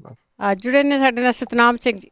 ਭੈਣ ਜੀ, ਪੰਨੂ ਜੀ ਸਤਿ ਸ਼੍ਰੀ ਅਕਾਲ ਜੀ। ਸਤਿ ਸ਼੍ਰੀ ਅਕਾਲ। ਸਤਿ ਸ਼੍ਰੀ ਅਕਾਲ ਜੀ। ਸਤਿ ਸ਼੍ਰੀ ਅਕਾਲ ਭਾਜੀ। ਮੈਂ ਤਾਂ ਇਹ ਪੁੱਛਣਾ ਤੁਹਾਨੂੰ ਮੰਗਦਾ ਵੀ ਜਦ ਦਾ ਕਹਿਣ ਨੂੰ ਵੀ ਮੁਲਕ ਆਜ਼ਾਦ ਹੋਇਆ ਉੱਥੇ ਹੀ ਦਲਿਤਾਂ ਨੂੰ ਕੋਈ ਅੱਜ ਤੇ ਇਨਸਾਫ ਮਿਲਿਆ ਕਿ ਨਹੀਂ, ਇਹ ਦੱਸੋ। ਦੂਜਾ, ਮੈਂ ਜਿੰਨੇ ਕੁ ਇਸ ਵੇਲੇ ਦਲਿਤ ਲੀਡਰ ਹੈਗੇ, ਇਹਨਾਂ ਕੋਲ ਅੱਗੇ ਕੋਈ ਆ ਗਿਆ ਦਲਿਤਾਂ ਤੋਂ ਕੋਈ ਫਾਇਦਾ ਹੋਣ ਵਾਲਾ ਹੈ ਨਹੀਂ ਇਹਨਾਂ ਚੋਂ, ਅਨਲੈਸ ਮੰਨ ਲਓ ਕੋਈ ਨਵਾਂ ਪੜ੍ਹਿਆ ਲਿਖਿਆ ਚਿਹਰਾ ਮੋਹਰੇ ਆ ਗਿਆ ਫਿਰ ਤਾਂ ਹੋ ਜਾਊ, ਪਰ ਇਹਨਾਂ ਤੋਂ ਆਸ ਤਾਂ ਕੋਈ ਨਹੀਂ। ਤੇ ਇਸ ਵਾਰੀ ਵੀ ਮੰਨ ਲਓ ਦਲਿਤ ਭਾਈਚਾਰਾ ਇਹਨਾਂ ਦੇ ਗੱਲਾਂ 'ਚ ਆ ਕੇ ਫਿਰ ਇਹਨਾਂ ਮਗਰ ਲੱਗ ਜਾਊਗੇ, ਕਿਉਂਕਿ ਹਰ ਵਾਰੀ ਤਾਂ ਉਹ ਬੇਵਕੂਫ ਬਣਾ ਜਾਂਦੇ ਇਹਨਾਂ ਨੂੰ। ਇਹ ਮਾੜਾ ਜਿਹਾ ਦੱਸਿਓ ਜੀ। ਕੱਟਣਾ ਭੈਣ ਜੀ। Thank you. ਦੇਖੋ, ਰਾਜਨੀਤੀ ਤੌਰ ਦੇ ਤਾਂ ਨਹੀਂ, ਜਿਹੜਾ ਭਾਈਚਾਰੇ ਦੇ ਕੁਝ ਲੋਕ ਜਿਹੜੇ ਪੜ੍ਹ ਲਿਖ ਗਏ ਨੇ, ਉੱਪਰ ਚਲੇ ਗਏ ਨੇ, ਤਾਂ ਵੱਧ ਗਏ ਨੇ, ਉਹਨਾਂ ਦੀ ਇਹ ਡਿਊਟੀ ਬਣਦੀ ਆ ਕਿ ਉਹ ਐਜੂਕੇਸ਼ਨ ਵਾਲੇ ਮਾਮਲੇ ਦੇ ਵਿੱਚ ਹੰਭਲਾ ਮਾਰਨ ਕਿਸੇ ਨਾ ਕਿਸੇ ਤਰੀਕੇ ਦੇ ਨਾਲ, ਕਿ ਪਰ ਪੜ੍ਹਾਈ ਲਿਖਾਈ ਜਿਹੜੀ ਹੈ ਜੀ ਹੋਵੇ, ਉੱਥੋਂ ਵਾਂਝਿਆ ਰੱਖਿਆ ਜਾ ਰਿਹਾ ਜੀ। ਪੜ੍ਹਾਈ ਲਿਖਾਈ ਤੋਂ ਜਿੱਥੋਂ ਸਾਰੀ ਸਮੱਸਿਆ ਸਟਾਰਟ ਹੁੰਦੀ ਹੈ, ਕਿਉਂਕਿ ਜਦੋਂ ਐਜੂਕੇਟ ਹੋ ਗਏ ਫਿਰ ਉਹ ਸਵਾਲ ਵੀ ਕਰਨਗੇ, ਚੰਗਾ ਮਾੜਾ ਵੀ ਆਪਣਾ ਸੋਚਣਗੇ। ਉਹਨਾਂ ਸਿਆਸੀ ਪਾਰਟੀਆਂ ਨੂੰ ਸਵਾਲ ਕਰਨਗੇ ਜਿਨ੍ਹਾਂ ਨੇ ਹੁਣ ਤੱਕ ਉਹਨਾਂ ਨੂੰ ਲਾਰਿਆਂ ਦੇ ਵਿੱਚ ਰੱਖਿਆ ਜਾਂ ਮੂਰਖ ਬਣਾਈ ਗਏ ਸਿਰਫ ਆਪਣੇ ਵੋਟਾਂ ਦੀ ਖਾਤਰ। ਜਦੋਂ ਇਹ ਇਦਾਂ ਦੇ ਫੈਸਲੇ ਆਉਂਦੇ ਆ ਕਿ 8ਵੀਂ ਤੱਕ ਕਿਸੇ ਨੂੰ ਫੇਲ ਨਹੀਂ ਕਰਨਾ, ਉਦੋਂ ਉਹਦੀ ਬੜੀ ਵਾਰੀ ਗੱਲ ਕੀਤੀ ਹੈ ਕਿ ਇਹਨਾਂ ਦੇ ਪੈਣ ਵਾਲੇ ਪ੍ਰਭਾਵ ਦੇ ਬਾਰੇ ਦੇ ਵਿੱਚ ਕਿਉਂ ਨਹੀਂ ਸੋਚਿਆ ਜਾਂਦਾ ਕਿ ਇਹਦੇ ਨਾਲ ਕਿਹੜੇ ਲੋਕ ਨੇ ਜਿਨ੍ਹਾਂ ਦੇ ਉੱਤੇ ਸਿੱਧਾ ਸਿੱਧਾ ਇੰਪੈਕਟ ਜਿਹੜਾ ਇਹਦਾ ਪਊਗਾ। 8ਵੀਂ ਤੱਕ ਤੁਸੀਂ ਕਿਸੇ ਨੂੰ ਫੇਲ ਨਹੀਂ ਕੀਤਾ, ਉਹਦਾ ਸਟੈਂਡਰਡ ਡਿੱਗਣਾ ਸ਼ੁਰੂ ਹੋ ਗਿਆ। 9ਵੀਂ 10ਵੀਂ ਬੋਰਡ ਦੀ ਹੋ ਗਈ। ਜੇ ਕੁਝ ਬੱਚੇ ਜਿਹੜੇ ਨੇ ਇੰਟੈਲੀਜੈਂਟ ਨਿਕਲ ਵੀ ਗਏ, 9ਵੀਂ 10ਵੀਂ ਤੱਕ ਚਲੇ ਗਏ, +2 ਵੀ ਕਰ ਗਏ, ਤੇ ਉਦੋਂ ਬਾਅਦ ਕਾਲਜਸ ਜਿਹੜੇ ਨੇ ਉਹਨਾਂ ਦੇ ਵਿੱਚ ਐਜੂਕੇਸ਼ਨ ਜਿਹੜੀ ਆ, ਫਿਰ ਸਾਧੂ ਸਿੰਘ ਧਰਮਸੋਤ ਵਰਗੇ ਬੈਠੇ ਆ ਜਿਹੜੇ ਉਹਨਾਂ ਦੇ ਆਉਂਦੇ ਵਜ਼ੀਫੇ ਢਕਾਰ ਜਾਂਦੇ ਆ। ਉਹ ਸਿੰਬੋਲਿਕ ਰੂਪ 'ਚ ਆ, ਘੱਟ ਕੋਈ ਵੀ ਨਹੀਂ। ਜਦੋਂ ਪਿਛਲੀ ਸਰਕਾਰ ਸੀ, ਗੁਲਜ਼ਾਰ ਸਿੰਘ ਰਣੀਕੇ ਦੇ ਉੱਤੇ ਮਾਮਲਾ ਚੱਲਿਆ ਸੀ, ਉਹਦਾ ਨਾਂ ਚਰਚਾ ਦੇ ਵਿੱਚ ਸੀ। ਐਤਕੀ ਸਾਧੂ ਸਿੰਘ ਧਰਮਸੋਤ ਦਾ ਚੱਲੀ ਜਾਂਦਾ। ਇਹ ਉਹਨਾਂ ਦੇ ਹੀ ਫੰਡ ਖਾਂਦੇ ਆ, ਉਹਨਾਂ ਬੱਚਿਆਂ ਦੇ ਹੀ ਫੰਡ ਖਾਂਦੇ ਆ ਵੀ ਉਹਨਾਂ ਨੂੰ ਪੜ੍ਹਨ ਦਾ ਦਿੱਤਾ ਜਾਵੇ। ਮੰਨ ਲਓ ਜੇ ਕੁਝ ਬੱਚੇ ਕਿਸੇ ਤਰੀਕੇ ਨਾਲ ਰਿੜ ਖਿੜ ਕੇ ਕਾਲਜ ਕਰ ਗਏ, ਫਿਰ ਅੱਗੋਂ ਯੂਨੀਵਰਸਿਟੀਜ਼ ਆ ਗਈਆਂ, ਉੱਥੇ ਪ੍ਰਾਈਵੇਟਾਈਜ਼ ਕਰ ਦਿੱਤਾ ਗਿਆ। ਅੱਜ ਕੇਂਦਰ ਦੀ ਸਰਕਾਰ ਦਾ ਪੂਰਾ ਜ਼ੋਰ ਇਸ ਗੱਲ ਦੇ ਉੱਤੇ ਕਿਉਂ ਲੱਗਿਆ ਹੋਇਆ ਕਿ ਜਿਹੜੀ JNU ਆ ਉਹਨੂੰ ਖਤਮ ਕੀਤਾ ਜਾਵੇ, ਜਾਂ JNU ਵਰਗੀਆਂ ਯੂਨੀਵਰਸਿਟੀਜ਼ ਖਤਮ ਕੀਤਾ ਜਾਵੇ, ਕਿਉਂਕਿ ਉੱਥੇ ਆਮ ਘਰਾਂ ਦੇ ਬੱਚੇ ਜਿਹੜੇ ਆ, ਗਰੀਬ ਘਰਾਂ ਦੇ ਬੱਚੇ ਪੜ੍ਹ ਜਾਂਦੇ ਆ। ਹੁਣ ਉੱਥੋਂ ਕਿੰਨੇ ਕੁ ਅਵੇਅਰ ਹੋ ਕੇ ਜਿਹੜੇ ਉਹ ਨਿਕਲਦੇ ਆ, ਜਾਂ JNU ਤੱਕ ਕਿੰਨੇ ਪਹੁੰਚ ਜਾਂਦੇ ਆ, ਇਹ ਆਪਣੇ ਆਪ ਦੇ ਵਿੱਚ ਬਹੁਤ ਵੱਡਾ ਜਿਹੜਾ ਉਹ ਸਵਾਲ ਹੈ। ਜਿਹੜਾ ਉੱਥੇ ਪਹੁੰਚ ਜਾਂਦਾ ਉਹ ਅਵੇਅਰ ਹੋ ਜਾਂਦਾ ਆਪਣੇ ਹੱਕਾਂ ਪ੍ਰਤੀ, ਉਹਨੂੰ ਇਹ ਪਤਾ ਲੱਗ ਜਾਂਦਾ ਕਿ ਮੇਰੇ ਰਾਈਟ ਕੀ ਨੇ ਤੇ ਮੇਰੇ ਨਾਲ ਠੱਗੀ ਕਿਵੇਂ ਹੋ ਰਹੀ ਹੈ। ਉੱਥੋਂ ਤੱਕ ਪਹੁੰਚਣ ਨਹੀਂ ਦੇਣਾ ਚਾਹੁੰਦੀਆਂ ਇਹ ਸਿਆਸੀ ਪਾਰਟੀਆਂ। ਇਹਨਾਂ ਨੂੰ ਡਰ ਹੀ ਇਸ ਚੀਜ਼ ਦਾ ਖਾਂਦਾ ਕਿ ਜੇ ਪੜ੍ਹ ਲਿਖ ਗਏ ਤੇ ਸਵਾਲ ਕਰਨਗੇ, ਸਵਾਲ ਹੋ ਗਏ ਤੇ ਅਸੀਂ ਮਾਰੇ ਜਾਵਾਂਗੇ। ਸਭ ਤੋਂ ਜਿਹੜੀ ਅਹਿਮ ਚੀਜ਼ ਹੈ ਨਾ, ਉਹ ਸੋਚਣਾ ਹੀ ਇਸ ਪਾਸੇ ਚਾਹੀਦਾ। ਜਿਹੜੇ ਮੁੱਖ ਮੰਤਰੀ ਬਣਾਉਣਾ, ਡਿਪਟੀ ਮੁੱਖ ਮੰਤਰੀ ਬਣਾਉਣਾ, ਉੱਚ ਅਹੁਦਿਆਂ ਤੱਕ ਜਿਹੜਾ ਉਹ ਲਾਉਣਾ, ਇਹ ਬਾਅਦ ਵਾਲੀਆਂ ਗੱਲਾਂ ਹੋ ਸਕਦੀਆਂ ਨੇ। ਇਹ ਇੱਕ ਵੋਟ ਬੈਂਕ ਨੂੰ ਤਾਂ ਜਿਹੜਾ ਜੀ ਹੁੰਗਾਰਾ ਦੇ ਸਕਦੀਆਂ ਨੇ ਕਿ ਜੀ ਸਾਡਾ ਬੰਦਾ ਹੁਣ ਲੱਗ ਗਿਆ, ਪਾ ਦਿਓ ਵੋਟਾਂ ਇੱਧਰ, ਪਰ ਉਹਦੀਆਂ ਪਾਲਿਸੀਜ਼ ਕੀ ਨੇ? ਉਹਦੀ ਪਾਲਿਸੀ ਜਿਹੜੀ ਫਿਰ ਇਹ ਹੋ ਜਾਂਦੀ, ਜਿਹੜਾ ਨੇਤਾ ਬਣ ਗਿਆ ਕਿ ਮੇਰੇ ਕੋਲੇ ਕਿੰਨਾ। ਹੁਣ ਬੀਬੀ ਮਾਇਆਵਤੀ ਹੋਰੀ ਰਹੇ ਨੇ ਉੱਤਰ ਪ੍ਰਦੇਸ਼ ਦੇ ਮੁੱਖ ਮੰਤਰੀ, ਉਹ ਜਦੋਂ ਇਲੈਕਸ਼ਨਾਂ ਦੇ ਵਿੱਚ ਖੜਦੇ ਆ ਤੇ ਜਿਹੜਾ ਉਹ ਡਿਕਲੇਅਰ ਕਰਦੇ ਆ ਆਪਣਾ ਪ੍ਰਾਪਰਟੀ, ਉਹ ਕਦੀ ਪੜਿਓ, ਉਹ ਕੁਇੰਟਲ ਦੇ ਹਿਸਾਬ ਦੇ ਨਾਲ ਤਾਂ ਸੋਨਾ ਹੀ ਡਿਕਲੇਅਰ ਕਰਦੇ ਆ ਆਪਣਾ। ਜੇ ਉਹ ਮੁੱਖ ਮੰਤਰੀ ਬਣਦੇ ਆ ਤੇ ਉਹਨਾਂ ਦੇ ਜਿਹੜੇ ਸੈਂਡਲ ਨੇ ਉਹਦੇ ਵਾਸਤੇ ਸਪੈਸ਼ਲ ਫਲਾਈਟ ਵੀ ਕਈ ਵਾਰੀ ਲਾਉਣੀ ਪੈ ਜਾਂਦੀ, ਦਿੱਲੀ ਤੋਂ ਵੀ ਸੈਂਡਲ ਜਿਹੜੇ ਉਹ ਲੈ ਕੇ ਆਉਣੇ। ਉਹਦੇ ਨਾਲ ਇਸ ਭਾਈਚਾਰੇ ਦੀਆਂ ਜਿਹੜੀਆਂ ਮੁਸ਼ਕਲਾਂ ਸੀ ਉਹਦੇ ਵਿੱਚ ਐਕਚੁਅਲੀ ਉਹ ਕਿੰਨੀਆਂ ਘਟੀਆਂ, ਇਹ ਸਵਾਲ ਹੈ। ਮੈਂ ਤਾਂ ਕੁਝ ਅਹੁਦਿਆਂ ਦਾ ਜ਼ਿਕਰ ਵੀ ਕੀਤਾ ਸੀ।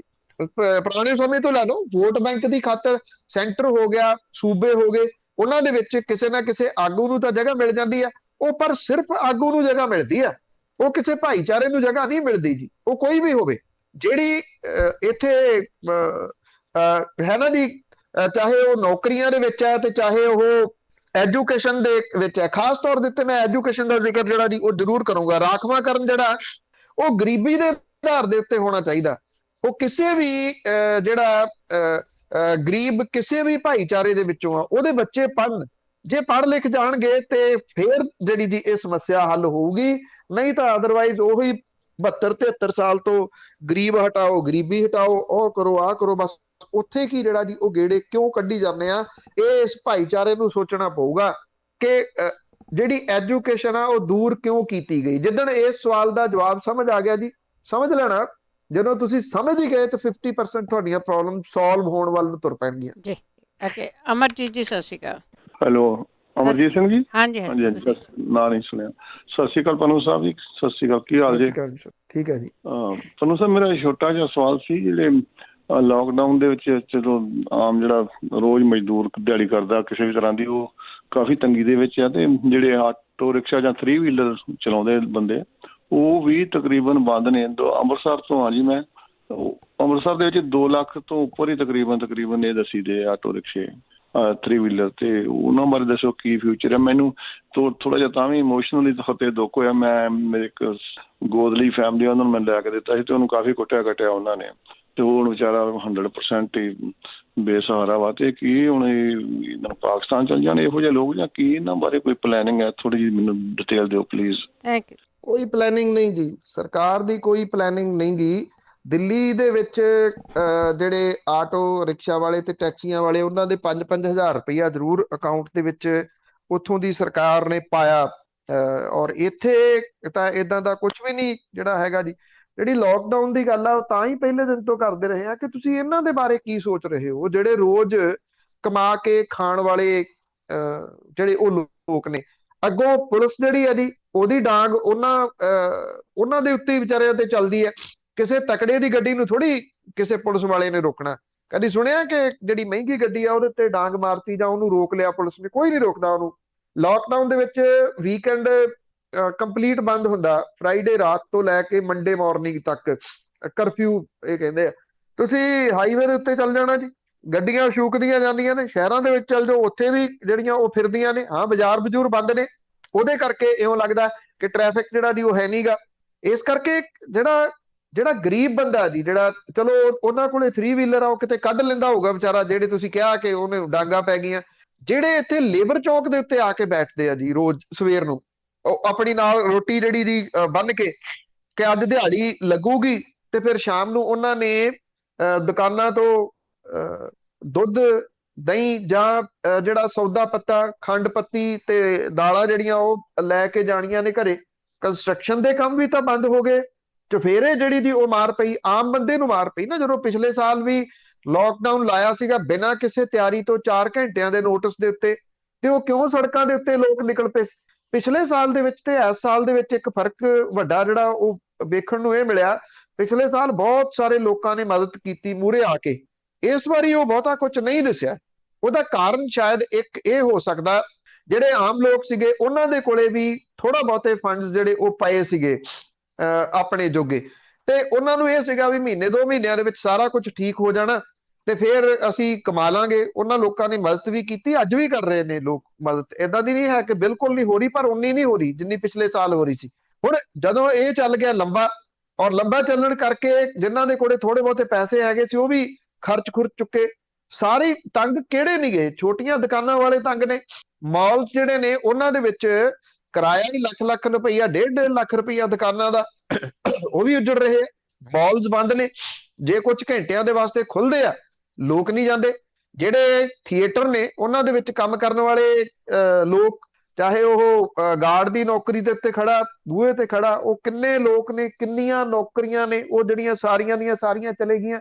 ਅਸਲ ਦੇ ਵਿੱਚ ਇੱਕ ਤਾਂ ਮਹਾਮਾਰੀ ਮਾਰ ਰਹੀ ਹੈ, ਇੱਕ ਗਰੀਬੀ ਜਿਹੜੀ ਆ ਉਹ ਮਾਰ ਰਹੀ ਆ।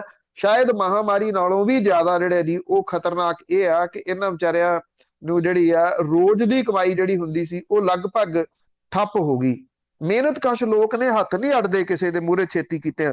ਪਰ ਇਸ ਵੇਲੇ ਕਰਨ ਕੀ ਜੀ?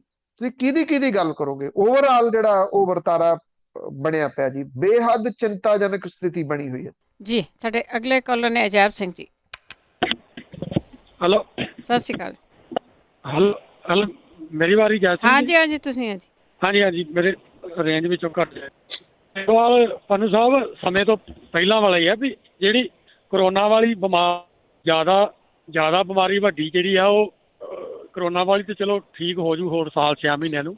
ਜਿਹੜੀ ਸਿਸਟਮ ਜਿਹੜਾ ਸਾਡਾ ਨਿਕਲ ਚੁੱਕਿਆ, ਇਹਨਾਂ ਤੋਂ ਇਲਾਵਾ ਕੌਣ ਆ ਕੇ ਠੀਕ ਕਰੂਗਾ? ਜਿੱਦਾਂ ਹੁਣ ਜਿੱਦਾਂ ਜਾਗਰੂਕਤਾ ਲਿਆਂਦੀ ਤੇ ਹਰਿਆਣੇ ਵਾਲੀ ਏਕਤਾ ਤੁਸੀਂ ਵੇਖ ਲਓ, ਪੰਜਾਬ ਜ਼ਿਆਦਾ ਵਿੱਚ ਜਿਹੜੇ ਉਹ ਚੌਕੇ ਛਿੱਕੇ ਜਿੱਦਾਂ ਤੁਸੀਂ ਵੇਖ ਲਓ ਬਾਹਰੋਂ ਬਾਹਰ ਕਿੱਦਾਂ ਵੱਜਦੇ, ਜਿਹੜੇ ਕਿਸਾਨ ਆਗੂਆਂ ਨੇ ਜਿੱਦਾਂ ਜ਼ਮੀਨੀ ਪੱਧਰ ਤੋਂ ਕਿੱਥੋਂ ਤੱਕ ਲਹਿਰ ਲਿਆਂਦੀ ਤੇ ਕਈ ਲੋਕ। ਹੈਲੋ, ਹਾਂਜੀ ਪੰਨੂ ਸਾਹਿਬ, ਉਹਨਾਂ ਦਾ ਕੱਟਿਆ ਗਿਆ ਜਿੰਨਾ ਕਿ ਜੇ ਤੁਹਾਨੂੰ ਸਮਝ ਆਇਆ ਤਾਂ। ਨਹੀਂ, ਮੈਨੂੰ ਪਤਾ ਨਹੀਂ ਲੱਗਾ। ਸਵਾਲ ਤਾਂ ਜੇ ਉਹਨਾਂ ਨੇ ਕਰਨਾ ਸੀ ਜੀ। ਹਾਂਜੀ ਹਾਂਜੀ, ਹਜੇ ਉਹ ਭੂਮਿਕਾ ਬੰਦ ਸੀ। ਦੁਬਾਰਾ ਕਾਲ ਕਰ ਸਕਦੇ ਜੀ 4082725200। ਸੁਰਿੰਦਰ ਗਿੱਲ ਜੀ। ਹੈਲੋ, ਸਤਿ ਸ਼੍ਰੀ ਅਕਾਲ। ਹਾਂਜੀ, ਮੇਰੀ ਸਾਰੇ ਰੇਡੀਓ USA ਦੇ ਪਰਿਵਾਰ ਨੂੰ ਤੇ ਸੁਣਨ ਵਾਲੇ ਭੈਣਾਂ ਭਰਾਵਾਂ ਨੂੰ ਸਤਿਕਾਰ ਭਰੀ ਸਤਿ ਸ਼੍ਰੀ ਅਕਾਲ। ਸਤਿ ਸ਼੍ਰੀ ਅਕਾਲ। ਹਾਂਜੀ, ਮੇਰੀ ਇਹੋ ਹੀ ਭਾਜੀ ਉਹਨਾਂ ਨੂੰ ਰਿਕੁਐਸਟ ਹੈ ਕਿ ਜਿਹੜਾ ਗੜੇ ਵਾਲੇ ਦੀ ਇਹ ਥੋੜੀ ਜਿਹੀ ਹਿੰਟ ਦਿੱਤੇ ਸੀ, ਉਹਨੂੰ ਕਹਿੰਦੇ ਜੀ ਬਾਬਾ ਕਸ਼ਮੀਰਾ ਸਿੰਘ। ਤੇ ਉਹ ਜਿਹੜੇ ਬਾਬਾ ਕਸ਼ਮੀਰਾ ਸਿੰਘ ਆ, ਕਿਉਂਕਿ ਉਹ ਬਹੁਤ ਭਲੀ ਭਾਂਤ ਜਾਣ ਗਏ ਆ ਭਈ ਇੱਥੇ ਧਰਮ ਦੇ ਨਾਂ ਤੇ ਕਿਸ ਢੰਗ ਨਾਲ ਲੋਕਾਂ ਨੂੰ ਵਰਤਿਆ ਜਾ ਸਕਦਾ ਆ, ਔਰ ਉਸੇ ਪੱਖ ਨਾਲ ਉਹ ਪੂਰਾ ਹਰ ਹੀਲੇ ਵਰਤ ਰਹੇ ਆ।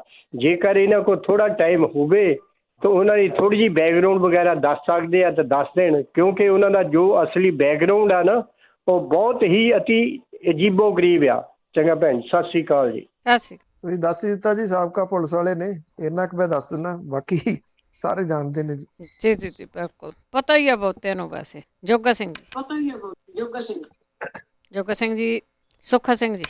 ਹਾਂਜੀ, ਸਤਿ ਸ੍ਰੀ ਅਕਾਲ ਜੀ ਸਭ ਨੂੰ। ਸਤਿ ਸ਼੍ਰੀ ਅਕਾਲ। ਪੰਨੂ ਸਾਹਿਬ, ਇੱਕ ਤੁਹਾਡੇ ਮੂਹਰੇ ਬੇਨਤੀ ਹੈ, ਜੇ ਤੁਸੀਂ ਕੁਝ ਕਰ ਸਕੋ। ਭ੍ਰਿਸ਼ਟਾਚਾਰ ਦੇ ਨਾਲ ਸਬੰਧ ਮੇਰਾ ਹੁਸ਼ਿਆਰਪੁਰ ਜੇਲ੍ਹ ਦੇ ਵਿੱਚ ਆਪਣੇ ਇੱਕ ਬੰਦਾ ਚਲ ਗਿਆ ਨਜਾਇਜ਼ ਹੀ, ਉਹਨੂੰ ਫਸਲਤਾ। ਉੱਥੇ ਰੋਟੀ ਦਾ ਬਹੁਤ ਬੁਰਾ ਹਾਲ ਆ।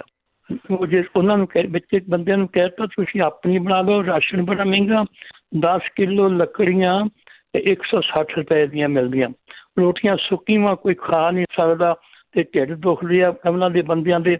ਬਹੁਤ ਬੁਰਾ ਹਾਲ ਹੈ। ਜੇ ਤੁਸੀਂ ਕੁਝ ਕਰ ਸਕਦੇ ਇਹਦੇ ਬਾਰੇ ਤਾਂ ਦੇਖ ਲਓ, ਬੜਾ ਸ਼ੁਕਰੀਆ, ਮਿਹਰਬਾਨੀ ਹੋਏਗੀ।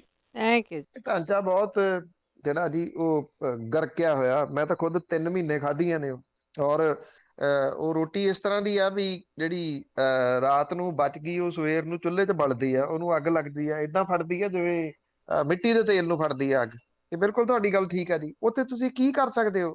ਤੁਸੀਂ ਕੁਝ ਨਹੀਂ ਕਰ ਸਕਦੇ, ਕਿਉਂਕਿ ਉਹਨਾਂ ਨੇ ਐਸਾ ਜਿਹੜਾ ਇਹ ਜਾਲ ਬੁਣਿਆ ਹੋਇਆ ਵੀ ਜਾਂ ਤਾਂ ਉਹਨਾਂ ਨੂੰ ਪੈਸੇ ਦਿਓ ਮਹੀਨੇ ਦੇ, ਉਹ ਪੈਸੇ ਦੇ ਕੇ ਵੀ ਕੋਈ ਗਰੰਟੀ ਨਹੀਂ।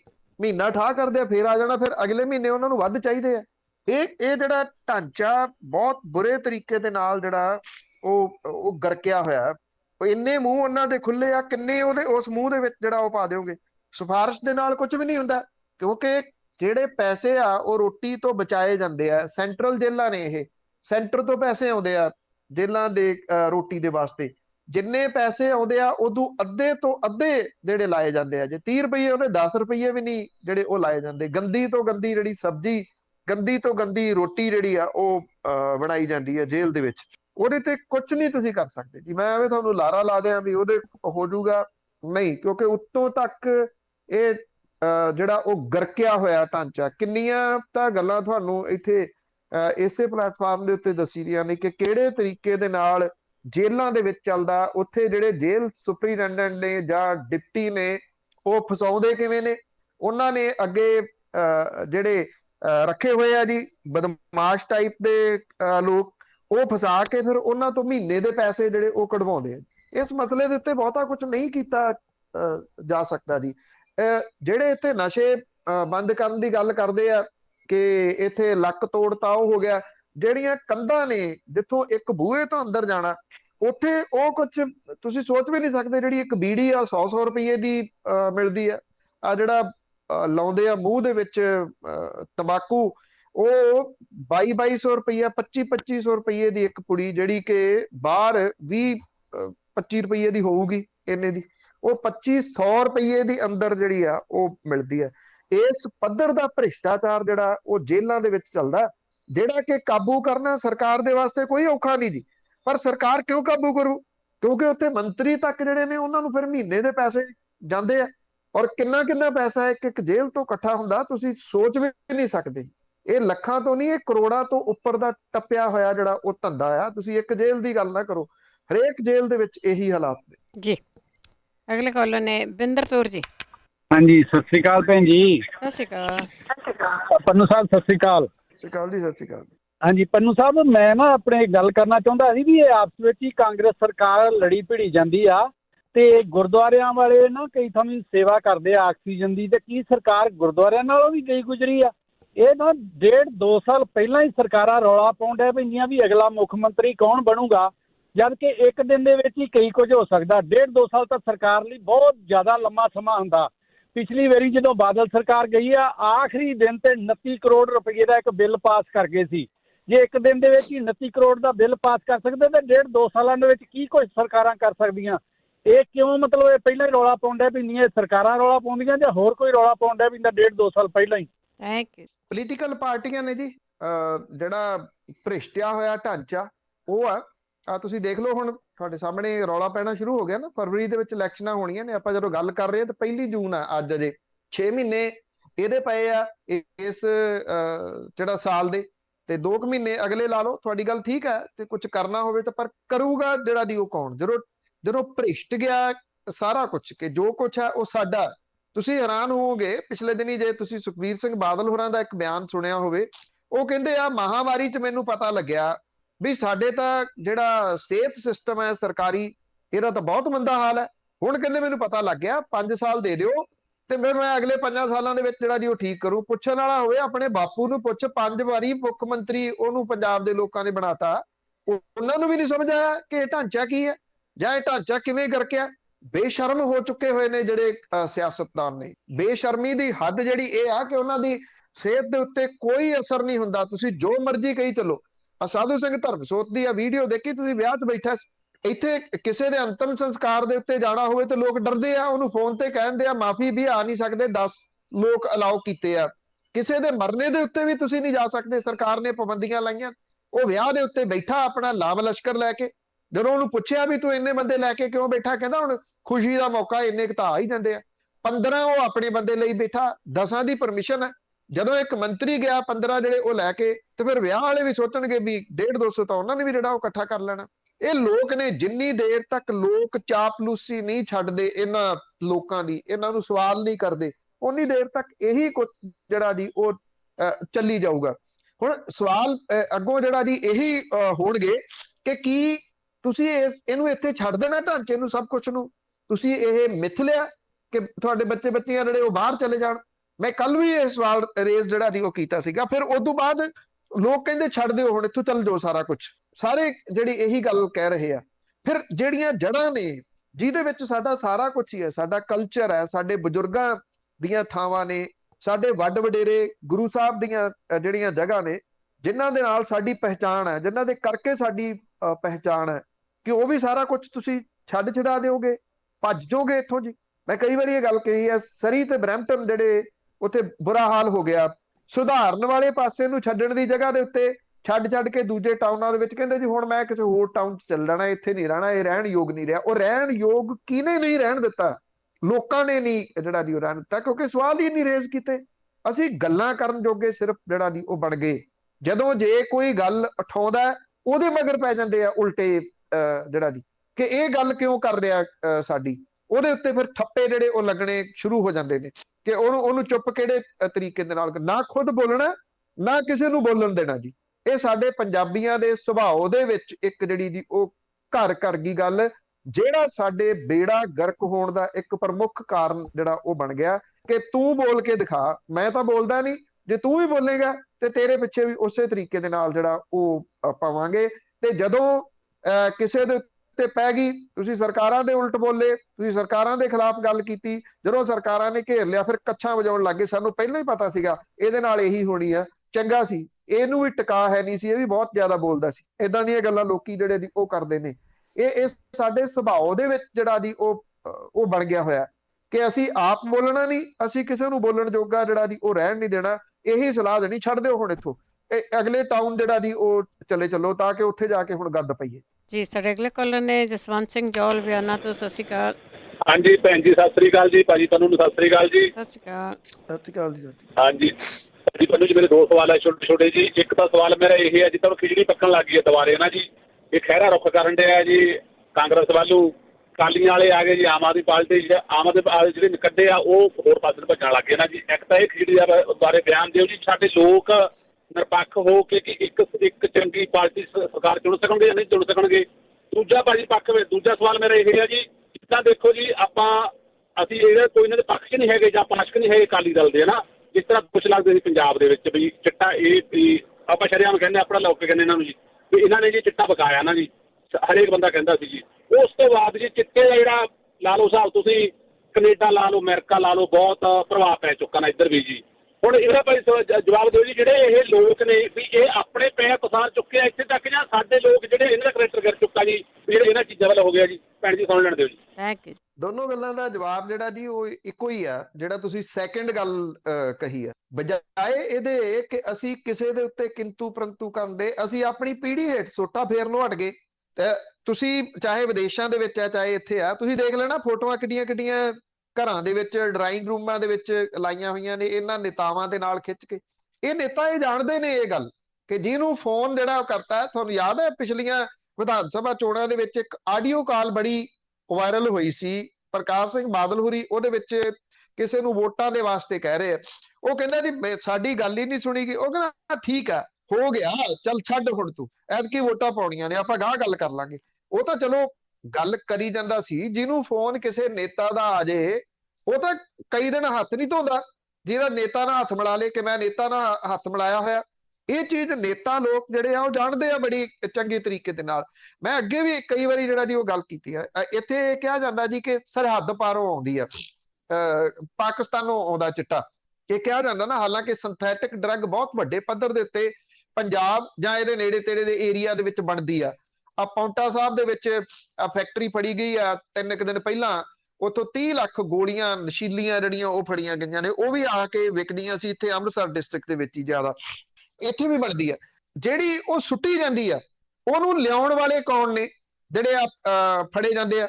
ਪੱਟੀ ਦੇ ਵਿੱਚ ਕਤਲ ਜਿਹੜੇ ਹੋਏ ਆ, ਉਹ ਜਿੱਥੇ ਅਕਾਲੀ ਦਲ ਉਹਨਾਂ ਦੀਆਂ ਲਾਸ਼ਾਂ ਰੱਖ ਕੇ ਧਰਨਾ ਲਾ ਰਿਹਾ ਸੀ, ਉਹਦੀ ਕਹਾਣੀ ਪਤਾ ਕਿਸੇ ਨੂੰ ਕੀ ਆ ਜੀ? ਉਹ ਜਿਹੜੇ ਮੁੰਡੇ ਸੀਗੇ ਉਹ ਅਕਾਲੀ ਦਲ ਦੀ ਸਰਕਾਰ ਦੇ ਵੇਲੇ ਚਿੱਟਾ ਵੇਚਦੇ ਸੀ। ਹੁਣ ਪਿਛਲੇ ਸਮੇਂ ਤੋਂ ਇੱਕ ਹੋਰ ਵੇਚਣ ਲੱਗ ਗਿਆ, ਉਹਨੂੰ ਥਾਪੜਾ ਨੇਤਾਵਾਂ ਦਾ ਹੋ ਗਿਆ। ਉਹ ਇਹ ਸੋਚਦਾ ਸੀਗਾ ਵੀ ਇਹਨਾਂ ਦਾ ਤਾਂ ਕੰਮ ਘਟਿਆ ਨਹੀਂ, ਇਹਨਾਂ ਦਾ ਘਟਣਾ ਚਾਹੀਦਾ ਸੀ, ਮੇਰਾ ਇਕੱਲੇ ਦਾ ਚੱਲਣਾ ਚਾਹੀਦਾ। ਉੱਥੋਂ ਦੁਸ਼ਮਣੀ ਆ। ਸਭ ਨੂੰ ਪਤਾ ਕਿ ਉਹਨਾਂ ਦੇ ਕਰੈਕਟਰ ਕੀ ਨੇ। ਉੱਥੇ ਕਤਲ ਮਾੜਾ, ਕਿਸੇ ਦਾ ਵੀ ਕਤਲ ਜਿਹੜਾ ਉਹ ਮਾੜਾ, ਪਰ ਜਿਹੜੇ ਲੋਕ ਇਹੋ ਜਿਹੇ ਕੰਮਾਂ ਦੇ ਵਿੱਚ ਪਏ ਹੋਏ ਆ, ਉਹਨਾਂ ਦੀਆਂ ਲਾਸ਼ਾਂ ਰੱਖ ਕੇ ਤੁਸੀਂ ਉੱਥੇ ਜਿਹੜਾ ਉਹ ਧਰਨਾ ਲਾ ਰਹੇ ਹੋ। ਦੂਜੀ ਗੱਲ ਜਿਹੜੀ ਤੁਸੀਂ ਵਿਦੇਸ਼ਾਂ ਦੇ ਵਿੱਚ ਕੀਤੀ, ਉੱਥੇ ਕੌਣ ਨੇ ਜੀ ਜਿਹੜੇ ਫੜੇ ਜਾ ਰਹੇ? ਆ ਬਾਰਡਰਾਂ ਦੇ ਉੱਤੇ ਟਰੱਕਾਂ ਦੇ ਜਦੋਂ ਫੜੇ ਜਾਂਦੇ ਆ ਚੈਕਿੰਗ ਦੇ ਵਿੱਚ, ਉਹਨਾਂ ਦੇ ਨਾਮ ਕੌਣ ਨੇ? ਇੱਥੇ ਕੁਝ ਲੋਕ ਹੈਗੇ ਆ ਜਦੋਂ ਉਹਨਾਂ ਦੇ ਨਾਮ ਸੋਸ਼ਲ ਮੀਡੀਆ ਤੇ ਪਾਈਦੇ ਆ ਤੇ ਥੱਲੇ ਕਹਿੰਦੇ ਇਹ ਜੀ ਸਾਡੇ ਭਾਈਚਾਰੇ ਦੀ ਬਹੁਤ ਬਦਨਾਮੀ ਕਰਦਾ ਬੰਦਾ, ਇਹਨੂੰ ਇਹ ਚਾਹੀਦਾ ਕਿ ਇਹ ਨਾਮ ਜਿਹੜੇ ਉਹ ਨਾ ਪਾਵੇ। ਬਦਨਾਮੀ ਉਹ ਕਰ ਰਹੇ ਨੇ ਜਿਹੜੇ ਜ਼ਹਿਰ ਵੰਡਦੇ ਆ ਜਾਂ ਆਪਣੇ ਅਮੀਰ ਹੋਣ ਦੀ ਖਾਤਰ ਇਹੋ ਜਿਹੇ ਨਸ਼ਿਆਂ ਤੇ ਕਾਰੋਬਾਰ 'ਚ ਪਏ ਆ, ਜਾਂ ਉਹਨਾਂ ਦੇ ਨਾਮ ਜਿਹੜੇ ਉਹ ਨਸ਼ਰ ਕਰਨ ਵਾਲਾ ਜਿਹੜਾ ਉਹ ਬਦਨਾਮੀ ਕਰ ਰਿਹਾ। ਅਸੀਂ ਐਡੇ ਬੇਸ਼ਰਮ ਹੋ ਚੁੱਕੇ ਹੋਏ ਆ ਜੀ ਇਹਨਾਂ ਮਾਮਲਿਆਂ ਦੇ ਵਿੱਚ, ਅਸੀਂ ਬੋਲਣ ਜੋਗੇ ਨਹੀਂ ਰਹੇ। ਅਸੀਂ ਹਮੇਸ਼ਾ ਇਹ ਉਡੀਕ ਕਰਦੇ ਆ ਕਿ ਕੋਈ ਭਗਤ ਸਿੰਘ ਦੁਬਾਰਾ ਜੰਮੇ, ਉਹ ਜੰਮੇ ਗਵਾਂਢੀਆਂ ਦੇ, ਸਾਡੇ ਨਹੀਂ ਘਰੇ ਉਹ ਆਉਣਾ ਚਾਹੀਦਾ। ਜਿਹੜੇ ਲੋਕ ਇਸ ਬਿਜ਼ਨਸ ਦੇ ਵਿੱਚੋਂ ਬਣੇ ਆ ਵਿਦੇਸ਼ਾਂ ਦੇ ਵਿੱਚ ਜਾ ਕੇ, ਕਿਹਨੂੰ ਨਹੀਂ ਭੇਦ ਹੈਗਾ ਕਿ ਉਹ ਕੌਣ ਲੋਕ ਨੇ, ਉਹਨਾਂ ਦੇ ਨਾਮ ਕੀ ਨੇ ਤੇ ਉਹ ਕਿਵੇਂ ਬਣੇ ਨੇ। ਬੋਲਣ ਦੇ ਵਾਸਤੇ ਕੋਈ ਤਿਆਰ ਨਹੀਂਗਾ। ਉਹ ਇਹ ਸੋਚਦਾ ਕਿ ਫਲਾਂ ਬੰਦਾ ਜੇਕਰ ਇਹਦੇ ਵਾਸਤੇ ਜਿਹੜਾ ਉਹ ਬੋਲ ਦਵੇ ਨਾ ਤੇ ਉਹ ਫੇਰ ਰਹੂਗਾ। ਮੈਂ ਨਹੀਂ ਬੋਲਣਾ ਕਿਉਂਕਿ ਮੈਂ ਦੁਸ਼ਮਣੀ ਨਹੀਂ ਪਾਉਣੀ, ਮੈਂ ਉਹਨਾਂ ਦੇ ਨਾਲ ਨੇੜਤਾ ਜਿਹੜੀ ਆ ਜੀ ਉਹ ਬਣਾਉਣੀ ਆ, ਕਿਉਂਕਿ ਉਹ ਅਮੀਰ ਨੇ। ਅਮੀਰ ਦੇ ਨਾਲ ਹਰੇਕ ਬੰਦਾ ਜਿਹੜੀ ਉਹ ਨੇੜਤਾ ਬਣਾਉਣੀ ਚਾਹੁੰਦਾ, ਔਰ ਇਹ ਸਾਡੇ ਸੁਭਾਅ ਦੇ ਵਿੱਚ ਜਿਹੜਾ ਇਹ ਸ਼ਾਮਲ ਹੋ ਚੁੱਕਿਆ ਹੋਇਆ। ਸਾਨੂੰ ਸੂਨਰ ਲੇਟਰ ਅੱਜ 2-4-50 ਸਾਲਾਂ ਨੂੰ ਕਿਤੇ ਨਾ ਕਿਤੇ ਬੈਠ ਕੇ ਇਹ ਸੋਚਣਾ ਪਊਗਾ ਕਿ ਸਾਡੇ ਵਿੱਚ ਨਿਘਾਰ ਕਿੰਨਾ ਆ ਚੁੱਕਿਆ ਹੋਇਆ, ਜਿਹੜਾ ਕਿ ਸਾਡੀਆਂ ਮੇਨ ਸਮੱਸਿਆਵਾਂ ਦੀ ਜੜ ਬਣ ਗਿਆ। ਜੀ ਬਾਪੂ। ਅਗਲੇ ਕਾਲਰ ਨੇ ਸਾਡੇ ਮਹੇਸ਼ਿੰਦਰ ਸਿੰਘ ਜੀ। ਹਾਂਜੀ, ਸਤਿ ਸ਼੍ਰੀ ਅਕਾਲ ਜੀ ਭੈਣ ਜੀ ਤੇ ਪੰਨੂ ਸਾਹਿਬ, ਸਤਿ ਸ਼੍ਰੀ ਅਕਾਲ ਸਤਿ ਸ਼੍ਰੀ ਅਕਾਲ ਜੀ। ਪੰਨੂ ਸਾਹਿਬ, ਜਿਹੜੀ ਤੁਸੀਂ ਗੱਲ ਭਾਵੁਕ ਹੋ ਕੇ ਕਹਿ ਗਏ ਵੀ ਅਸੀਂ ਬਸ਼ਰਮ ਇੰਨੇ ਹੋ ਗਏ, ਇਹ ਤੁਹਾਡੀ ਗੱਲ ਬਿਲਕੁਲ ਠੀਕ ਹੈ ਜੀ। ਹੁਣ ਚੋਣਾਂ ਆਉਣਗੀਆਂ 2022 ਦੀਆਂ, ਉਹਦੇ 'ਚ ਫੇਰ ਉਹੀ ਲੋਕ ਪਾਰਟੀਆਂ ਦੇ ਮਗਰ ਜਾਣਗੇ, ਉਹੀ ਸ਼ਰਾਬਾਂ ਤੇ ਵਿਕਣਗੇ, ਉਹੀ ਚਿੱਟਿਆਂ ਤੇ ਵਿਕਣਗੇ, ਉਹੀ ਪੈਸਿਆਂ ਤੇ ਵਿਕਣਗੇ। ਇਹ ਜਿਹੜਾ ਤੁਸੀਂ ਕਹਿੰਦੇ ਹੋ ਨਾ ਜੀ, ਸਾਡੇ ਲੀਡਰ ਜਿਹੜੇ ਆ ਉਹ ਬਹੁਤ ਜ਼ਿਆਦਾ ਬੇਸ਼ਰਮ ਨੇ, ਉਦੋਂ ਵੱਧ ਸਾਡੇ ਲੋਕ ਬੇਸ਼ਰਮ ਨੇ। ਜਿੰਨਾ ਚਿਰ ਇਹ ਤੁਹਾਨੂੰ ਨਹੀਂ ਲੱਗਦਾ ਵੀ ਜਿੰਨਾ ਚਿਰ ਇਹ ਆਪਦੇ ਵੋਟ ਦੇ ਅਧਿਕਾਰ ਨੂੰ ਸਮਝਦੇ ਨਹੀਂ, ਉਹਨਾਂ ਚਿਰ ਇਸ ਮੁਲਕ ਦਾ ਕੁਝ ਨਹੀਂ ਹੋ ਸਕਦਾ ਜੀ। ਲੋਕ ਜਿਹੜਾ ਫੈਸਲਾ ਲੈ ਰਹੇ ਵੀ ਅਸੀਂ ਬੱਚਿਆਂ ਨੂੰ ਬਾਹਰ ਭੇਜ ਦਈਏ ਜੀ, ਫਿਰ ਉਹਨਾਂ ਕੋਲੇ ਦੇਖੋ ਚਾਰਾ ਵੀ ਕੋਈ। ਦੂਜਾ ਮੇਰਾ ਸਵਾਲ ਇਹ ਸੀ ਜੀ, ਮੈਂ ਦੇਖਦਾ ਸੀਗਾ ਨਰਿੰਦਰ ਮੋਦੀ ਪ੍ਰਧਾਨ ਮੰਤਰੀ ਨੇ, ਉਹਨਾਂ ਦੀ ਜਿਹੜੀ ਬਾਡੀ ਲੈਂਗੁਏਜ ਹੈ ਜਦੋਂ ਉਹ ਤੁਰਦੇ ਨੇ ਤਾਂ ਉਹ ਬਿਲਕੁਲ ਇਹ ਸਾਬਤ ਹੁੰਦਾ ਵੀ ਜਿਸ ਤਰ੍ਹਾਂ ਕੋਈ ਹੰਕਾਰਿਆ ਹੋਇਆ ਆਦਮੀ ਹੁੰਦਾ, ਔਰ ਜਿਸ ਤਰ੍ਹਾਂ ਉਹਨੂੰ ਇਹ ਹੁੰਦਾ ਵੀ ਇਸ ਦੁਨੀਆ ਤੇ ਮੈਥੋਂ ਵੱਡਾ ਤੇ ਮੈਥੋਂ ਮਤਲਬ ਕਿ ਵੱਧ ਸਿਆਣਾ ਜਾਂ ਕੋਈ ਬੰਦਾ ਹੈ ਹੀ ਨਹੀਂ। ਔਰ ਜੇ ਬੀਜੇਪੀ 2024 'ਚ ਜਿੱਤ ਜਾਂਦੀ ਹੈ ਜੀ, ਤਾਂ ਫਿਰ ਜਿਹੜਾ ਇਹ ਪਾੜਾ ਹੁਣ ਵੱਧ ਰਿਹਾ ਹਿੰਦੁਸਤਾਨ ਦੇ ਵਿੱਚ ਮਿਨੋਰਟੀ ਦਾ ਤੇ ਜਾਂ ਆਹ ਹਿੰਦੂ ਮੁਸਲਿਮ ਦਾ, ਹਿੰਦੂ ਦਲਿਤਾਂ ਦਾ, ਇਹ ਤਾਂ ਫਿਰ ਹੋਰ ਬਹੁਤ ਜ਼ਿਆਦਾ ਵੱਧ ਜੂਗਾ ਜੀ। ਤੇ ਫਿਰ ਜਿਹੜੇ ਬਾਹਰਲੇ ਸੂਬਿਆਂ ਦੇ ਵਿੱਚ ਸਿੱਖ ਬੈਠੇ ਆ ਜਾਂ ਹੋਰ ਦੂਸਰੀਆਂ ਕੌਮਾਂ ਦੇ ਲੋਕ ਰਹਿੰਦੇ ਜੀ, ਉਹਨਾਂ ਵਾਸਤੇ ਬਹੁਤ ਵੱਡਾ ਇਹ ਖਤਰਾ ਨਹੀਂ ਹੋਊਗਾ ਤੁਹਾਡੇ ਖਿਆਲ ਦੇ ਵਿੱਚ? ਪਲੀਜ਼, ਥੈਂਕ ਯੂ ਜੀ, ਦੱਸਿਓ ਮੈਨੂੰ।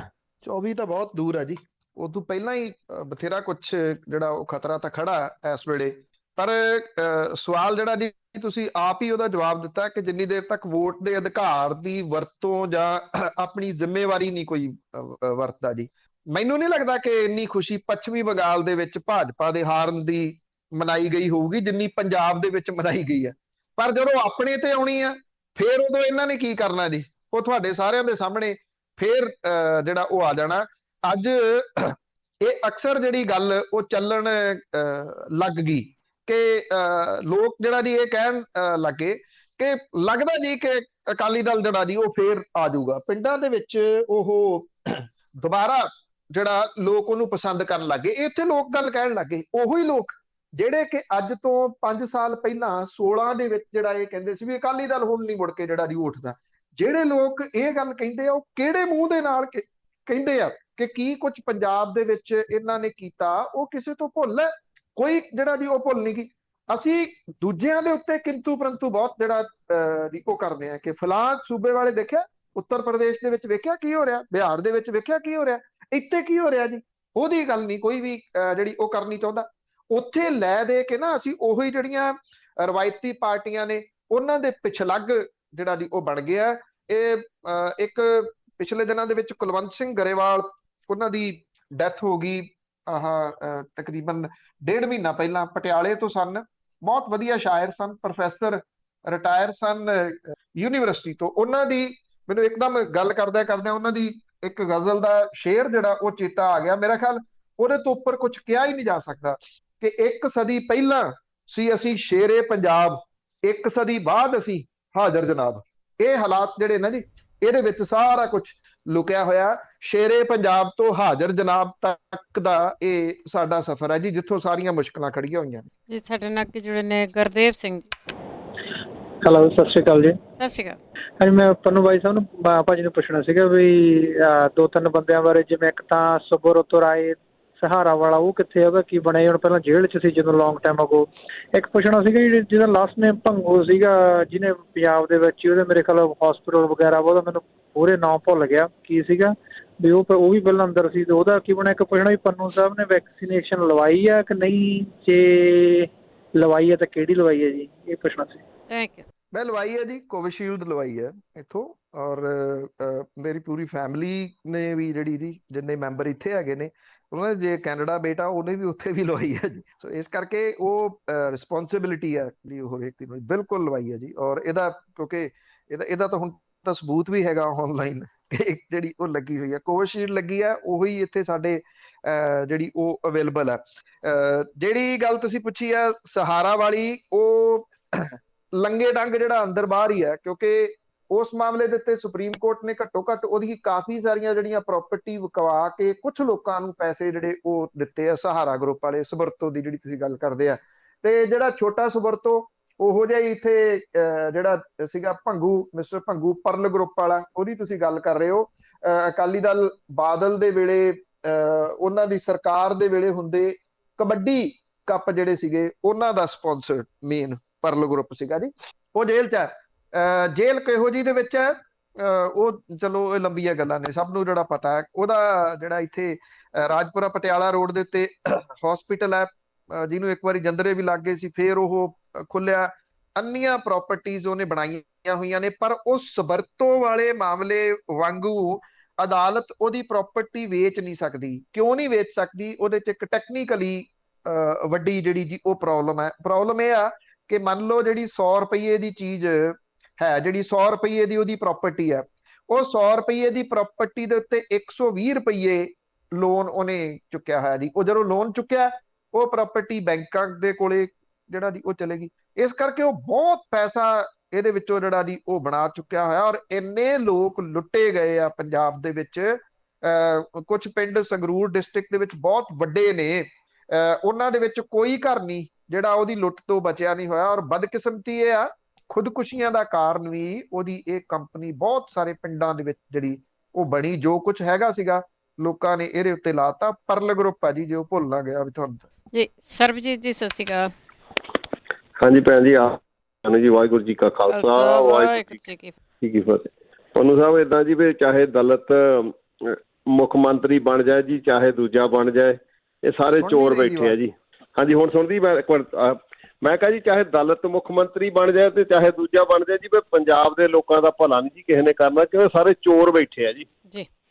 ਦੇਖੋ ਮੈਂ ਕੰਢੀ ਏਰੀਆ ਨੂੰ ਬਿਲੋਂਗ ਕਰਦਾ ਜੀ, ਗੜ੍ਹਦੀਵਾਲਾ ਸਾਡੇ ਦੇਸ ਰਾਜ ਧੁੱਗਾ ਰਿਹਾ, ਪ੍ਰਕਾਸ਼ ਸਿੰਘ ਜੰਡੌਰ ਰਿਹਾ, ਤੇ ਉੱਥੇ ਉਹ ਦਲਿਤ ਹੀ ਸੀ ਦੋਨੇ, ਕੁਛ ਨਹੀਂ ਬਣਾਇਆ ਦਲਿਤਾਂ ਦਾ ਜੀ ਉਹਨਾਂ ਨੇ। ਤੇ ਤਾਂ ਲੋਕਾਂ ਨੂੰ ਆਵਾਜ਼ ਆਪ ਬੁਲੰਦ ਕਰਨੀ ਪੈਣੀ ਜੀ, ਤੇ ਫੇਰ ਹੀ ਇਹਨਾਂ ਦਾ ਭਲਾ ਹੋਊਗਾ। ਨਹੀਂ ਤਾਂ ਚਾਹੇ ਤੁਸੀਂ ਦਲਿਤ ਬਣਾ ਦਿਓ ਚਾਹੇ ਦੂਜਾ ਬਣਾ ਦਿਓ ਜੀ। ਕਿਉਂ? ਬਿਲਕੁਲ ਜੀ, ਇਹ ਤਾਂ ਰਾਜਨੀਤਿਕ ਲੋਕ ਨੇ ਕਿ ਉਠਾਈਏ ਹੁਕਮਰਾਨ ਕਿਹੜਾ, ਲਿਆਈਏ ਹੁਕਮਰਾਨ ਕਿਹੜਾ। ਜੇ ਇੱਕ ਬੇਦਰਦ ਜਾਵੇਗਾ ਤਾਂ ਇੱਕ ਬੇਦਰਦ ਆਵੇਗਾ। ਉਹ ਜਿਹੜੇ ਜੀ ਉਹ ਹਾਲਾਤ ਨੇ, ਬੇਦਰਦ ਨੇ ਜੀ। ਲੋਕਾਂ ਦੇ ਦਰਦ ਦਾ ਉਹਨਾਂ ਨੂੰ ਕੁਛ ਨਹੀਂ ਜਿਹੜਾ ਜੀ ਹੈਗਾ। ਜੇ ਲੋਕਾਂ ਦਾ ਦਰਦ ਵੇਖਣਾ ਤੇ ਭਾਈ ਸਾਹਿਬ ਦਾ ਜਿਵੇਂ ਪਹਿਲਾਂ ਉਹ ਸਵਾਲ ਵੀ ਸੀਗਾ ਵੀ ਉਹਨਾਂ ਨੇ ਮਦਦ ਕਰ ਦਿੱਤੀ ਕਿਸੇ ਨੂੰ 3 ਵੀਲਰ ਲੈ ਕੇ, ਉਹਨੂੰ ਕੁੱਟ-ਕੁੱਟ ਕੇ ਪੁਲਿਸ ਨੇ ਅੰਦਰ ਪਾਇਆ। ਇੱਥੇ ਸਰਕਾਰੀ ਹਸਪੀਟਲਾਂ ਦੇ ਵਿੱਚ ਜਾ ਕੇ ਹਫ਼ਤੇ 'ਚ 1-2 ਦਿਨ ਜਿਹੜਾ ਜੀ ਉਹ ਗੇੜਾ ਲੱਗ ਹੀ ਜਾਂਦਾ ਉੱਥੇ ਜਾ ਕੇ ਵੇਖਣ ਦੇ ਵਾਸਤੇ ਕਿ ਉਹਨਾਂ ਦਾ ਦਰਦ ਕੀ ਆ। ਸਿਰਫ ਵੇਖਣ ਤੱਕ ਸੀਮਤ ਨਹੀਂ ਗਏ, ਉਹ ਚੀਜ਼ਾਂ ਏਅਰ ਦੇ ਉੱਤੇ ਦੱਸਣੀਆਂ ਚੰਗੀਆਂ ਨਹੀਂ ਲੱਗਦੀਆਂ। ਜਿੰਨੇ ਕੁ ਜੋਗੇ ਆ, ਜੋ ਕਰ ਸਕਦੇ ਆ, ਬਹੁਤਾ ਕੁਝ ਨਹੀਂ ਕਰ ਸਕਦੇ। ਇਹ ਵੀ ਇੱਕ ਬਹੁਤ ਵੱਡੀ ਸਮੱਸਿਆ ਹੈ, ਕਿਉਂਕਿ ਉਹਨੇ ਜੋਗੇ ਨਹੀਂ ਹੈਗੇ ਕਿ ਬਹੁਤ ਵੱਡਾ ਕੁਝ ਕਰ ਸਕੀਏ। ਜਿੰਨੇ ਜਿਹੜਾ ਉਹ ਦਸਵੰਧ ਵਾਲੀ ਗੱਲ ਆ, ਜੋ ਕਰ ਸਕਦੇ ਆ ਉਹ ਕਰਨ ਦੀ ਕੋਸ਼ਿਸ਼ ਰਹਿੰਦੀ ਆ, ਪਰ ਜੋ ਹਾਲਾਤ ਸਰਕਾਰੀ ਹਸਪੀਟਲਾਂ ਦੇ ਵਿੱਚ ਲੋਕਾਂ ਦੇ ਜਿਹੜੇ ਬਣੇ ਹੋਏ ਆ, ਕਈ ਵਾਰੀ ਜਿਹੜਾ ਜੀ ਉਹ ਦੇਖੀਦਾ ਵੀ ਪਰਚੀ ਦਿੱਤੀ, ਬਾਹਰ ਜਿਹੜੀਆਂ ਦੁਕਾਨਾਂ ਨੇ, ਗਿਆ ਦਵਾਈ ਆ, ਸਰਕਾਰੀ ਹਸਪੀਟਲ 'ਚ ਦਾਖਲ ਆ ਕੋਈ ਬੰਦਾ, ਤੇ ਉਹ ਦਵਾਈ ਦਾ ਜਦੋਂ ਉਹ ਪਹਿਲਾਂ ਕਹਿੰਦੇ ਪਹਿਲਾਂ ਬਿੱਲ ਦੱਸ ਦੇ, ਉਹ ਬਿੱਲ ਦੇਖ ਕੇ ਉਹ ਮੁੜ ਜਾਂਦੇ ਆ ਜਿਹੜਾ ਉਹ ਪੁੱਛ ਕੇ, ਨਹੀਂ ਪੈਸੇ ਜਿਹੜਾ ਨਹੀਂ ਹੈਗੇ। ਇੰਨੇ ਤੰਗ ਲੋਕ ਨੇ, ਕਿਉਂਕਿ ਜਿੰਨਾ ਤੁਸੀਂ ਕਹਿ ਲਓ ਉਹੋ ਜਿਹੇ ਜਿਹੜੇ ਜੀ ਉਹ ਹਾਲਾਤ ਨੇ। ਇਸ ਕਰਕੇ ਆ ਕਿ ਇਹ ਕਿਸੇ ਇੱਕ ਭਾਈਚਾਰੇ ਦੇ ਵਿਅਕਤੀ ਨੂੰ ਹਟਾ ਕੇ ਦੂਜੇ ਭਾਈਚਾਰੇ ਦੇ ਵਿਅਕਤੀ ਨੂੰ ਬਣਾ ਦੇਣ ਦੇ ਨਾਲ ਇਹ ਸਮੱਸਿਆ ਹੱਲ ਜਿਹੜੀ ਜੀ ਉਹ ਨਹੀਂ ਹੋਣੀ। ਜੇ ਇਹ ਗੱਲ ਹੁੰਦੀ ਤੇ ਜੇ ਆਪਾਂ ਇਹ ਕਹਿ ਲਈਏ ਵੀ ਜੱਟਾਂ ਦੀਆਂ ਸਾਰੀਆਂ ਸਮੱਸਿਆਵਾਂ ਕਿਤੇ ਸੋਲਵ ਨੇ, ਕੁਝ ਜਿਹੜੇ ਅਮੀਰ ਨੇ ਬਹੁਤ ਵੱਡੀਆਂ ਜ਼ਮੀਨਾਂ ਵਾਲੇ, ਉਹ ਸੌਖੇ ਹੋ ਸਕਦੇ ਆ, ਫਿਰ ਇੰਨੇ ਜੱਟ ਫਾਹਾ ਕਿਉਂ ਲੈ ਰਹੇ ਆ? ਹੁਣ ਤੱਕ ਤਾਂ ਜੱਟ ਮੁੱਖ ਮੰਤਰੀ ਰਿਹਾ। ਮੈਕਸਿਮਮ ਜੇ ਤੁਸੀਂ ਜਿਹੜੀਆਂ ਸੁਸਾਈਡ ਦੇਖੋਗੇ ਤੇ ਜੱਟਾਂ ਨੇ ਕੀਤੀਆਂ ਨੇ। ਜੇ ਏਦਾਂ ਕਿਸੇ ਭਾਈਚਾਰੇ ਦੇ ਵਿਅਕਤੀ ਨੂੰ ਮੁੱਖ ਮੰਤਰੀ ਬਣਾ ਕੇ ਜਾਂ ਡਿਪਟੀ ਮੁੱਖ ਮੰਤਰੀ ਬਣਾ ਕੇ ਸਮੱਸਿਆਵਾਂ ਹੱਲ ਹੁੰਦੀਆਂ ਤਾਂ ਮੇਰਾ ਸਭ ਤੋਂ ਵੱਡਾ ਸਵਾਲ ਇਹ ਆ ਕਿ ਫਿਰ ਇਹਨਾਂ ਖੁਦਕੁਸ਼ੀਆਂ ਲਈ ਕੌਣ ਜ਼ਿੰਮੇਵਾਰ ਆ ਜਿਹੜੀਆਂ ਜੱਟਾਂ ਨੇ ਕੀਤੀਆਂ ਨੇ? ਉਹਦੇ ਵਿੱਚ ਕਿਸਾਨ ਮਜ਼ਦੂਰ ਵੀ ਨੇ ਬਹੁਤ ਸਾਰੇ, ਪੀੜ੍ਹੀਆਂ ਦੀਆਂ ਪੀੜ੍ਹੀਆਂ ਖਤਮ ਹੋ ਗਈਆਂ ਜੀ। ਉਹ ਕੀ ਕਰੂਗਾ? ਉਹ ਅਮੀਰ ਬਣ ਜਾਊਗਾ। ਜਦੋਂ ਉਹ ਅਮੀਰ ਬਣ ਗਿਆ, ਉਹ ਕਹਿੰਦਾ ਮੇਰੀ ਸਮੱਸਿਆ ਹੱਲ ਹੋ ਗਈ, ਤੁਹਾਡੀ ਸਮੱਸਿਆ ਦਾ ਮੈਂ ਠੇਕਾ ਥੋੜੀ ਲਿਆ ਜੀ। ਤੋ ਜਿੰਨੀ ਦੇਰ ਤੱਕ ਸਰ ਛੋਟੂ ਰਾਮ ਹੋਰਾਂ ਵਰਗਾ ਕੋਈ ਵਿਅਕਤੀ ਜਾਂ ਜਿਹੜਾ ਦੂਰ ਅੰਦੇਸ਼ੀ ਜਿਹੜੇ ਆਪਣੇ ਰਹੇ ਨੇ, ਕੈਰੋਂ ਸਾਹਿਬ, ਪ੍ਰਤਾਪ ਸਿੰਘ ਕੈਰੋਂ, ਚਾਹੇ ਕੁਝ ਵੀ ਹੈ ਜੀ, ਇਹਨਾਂ ਲੋਕਾਂ ਨੇ ਕੰਮ ਤਾਂ ਕੀਤੇ ਨੇ ਨਾ, ਕੁਝ ਕੰਮ ਤਾਂ ਕੀਤੇ ਨੇ ਉਹਨਾਂ ਨੇ। ਜਿੰਨੀ ਦੇਰ ਤੱਕ ਇਸ ਤਰ੍ਹਾਂ ਦੇ ਲੋਕ ਜਿਹੜੇ ਇਹ ਸੋਚਣ, ਕੋਈ ਵਿਅਕਤੀ ਏਦਾਂ ਦਾ ਨਹੀਂ ਆਉਂਦਾ ਜਿਹੜਾ ਇਹ ਸੋਚੇ ਕਿ ਅਗਲੀ ਵਾਰੀ ਮੈਨੂੰ ਨਾ ਵੋਟਾਂ ਪਾਇਓ, ਮੈਂ ਇੱਕ ਵਾਰੀ ਇਹਨੂੰ ਲੀਹ ਦੇ ਉੱਤੇ ਜਿਹੜਾ ਜੀ ਉਹ ਸੂਬੇ ਨੂੰ ਲੈ ਆਉਂਗਾ। ਹਰਾ ਦਿਓ ਨਾ, ਮੈਂ ਅਗਲੀ ਚੋਣ ਜਿਹੜੀ ਜੀ ਉਹ ਲੜਨੀ ਹੈ। ਉਨੀ ਦੇਰ ਤੱਕ ਕੁਝ ਨਹੀਂ ਹੋਣਾ। ਜਦੋਂ ਕੋਈ ਵਿਅਕਤੀ ਇੱਕ ਚੋਣ ਜਿੱਤ ਜਾਂਦਾ, ਉਦੋਂ ਬਾਅਦ ਨਾਲ ਦੀ ਨਾਲ ਕੁਰਸੀ ਤੋਂ ਬਹਿੰਦਿਆਂ ਸਾਰ ਉਹ ਅਗਲੀ ਚੋਣ ਜਿੱਤਣ ਦੀਆਂ ਵਿਉਂਤਬੰਦੀਆਂ ਉਸੇ ਦਿਨ ਤੋਂ ਲਾਉਣੀਆਂ ਸ਼ੁਰੂ ਕਰ ਦਿੰਦਾ, ਤੇ ਉਹਦੇ ਵਾਸਤੇ ਉਹ ਪੈਸੇ ਇਕੱਠੇ ਕਰਨੇ ਸ਼ੁਰੂ ਕਰ ਦਿੰਦਾ ਵੀ ਅਗਲੀ ਵਾਰੀ ਮੈਂ ਇੰਨੀ ਮਹਿੰਗੀ ਚੋਣ ਦੇ ਵਿੱਚ ਪੈਸੇ ਕਿੱਥੋਂ ਲਾਉਣੇ। ਬਿਲਕੁਲ ਜੀ, ਭਾਵੇਂ ਸੂਬਾ ਵੇਚਣਾ ਪੈ ਜਾਵੇ। ਅੱਗੇ ਸਾਡੇ ਕਾਲਰ ਨੇ ਨਿਰਮਲ ਸਿੰਘ। ਹਾਂਜੀ, ਸਤਿ ਸ਼੍ਰੀ ਅਕਾਲ ਭੈਣ ਜੀ। ਸਤਿ ਸ਼੍ਰੀ ਅਕਾਲ। ਹਾਂਜੀ, ਆਪਣੇ ਪੰਨੂ ਜੀ ਸਤਿ ਸ਼੍ਰੀ ਅਕਾਲ। ਹੈਲੋ ਹਾਂਜੀ ਹਾਂਜੀ, ਸਵਾਲ ਕੀ ਹੈ ਤੁਹਾਡੇ?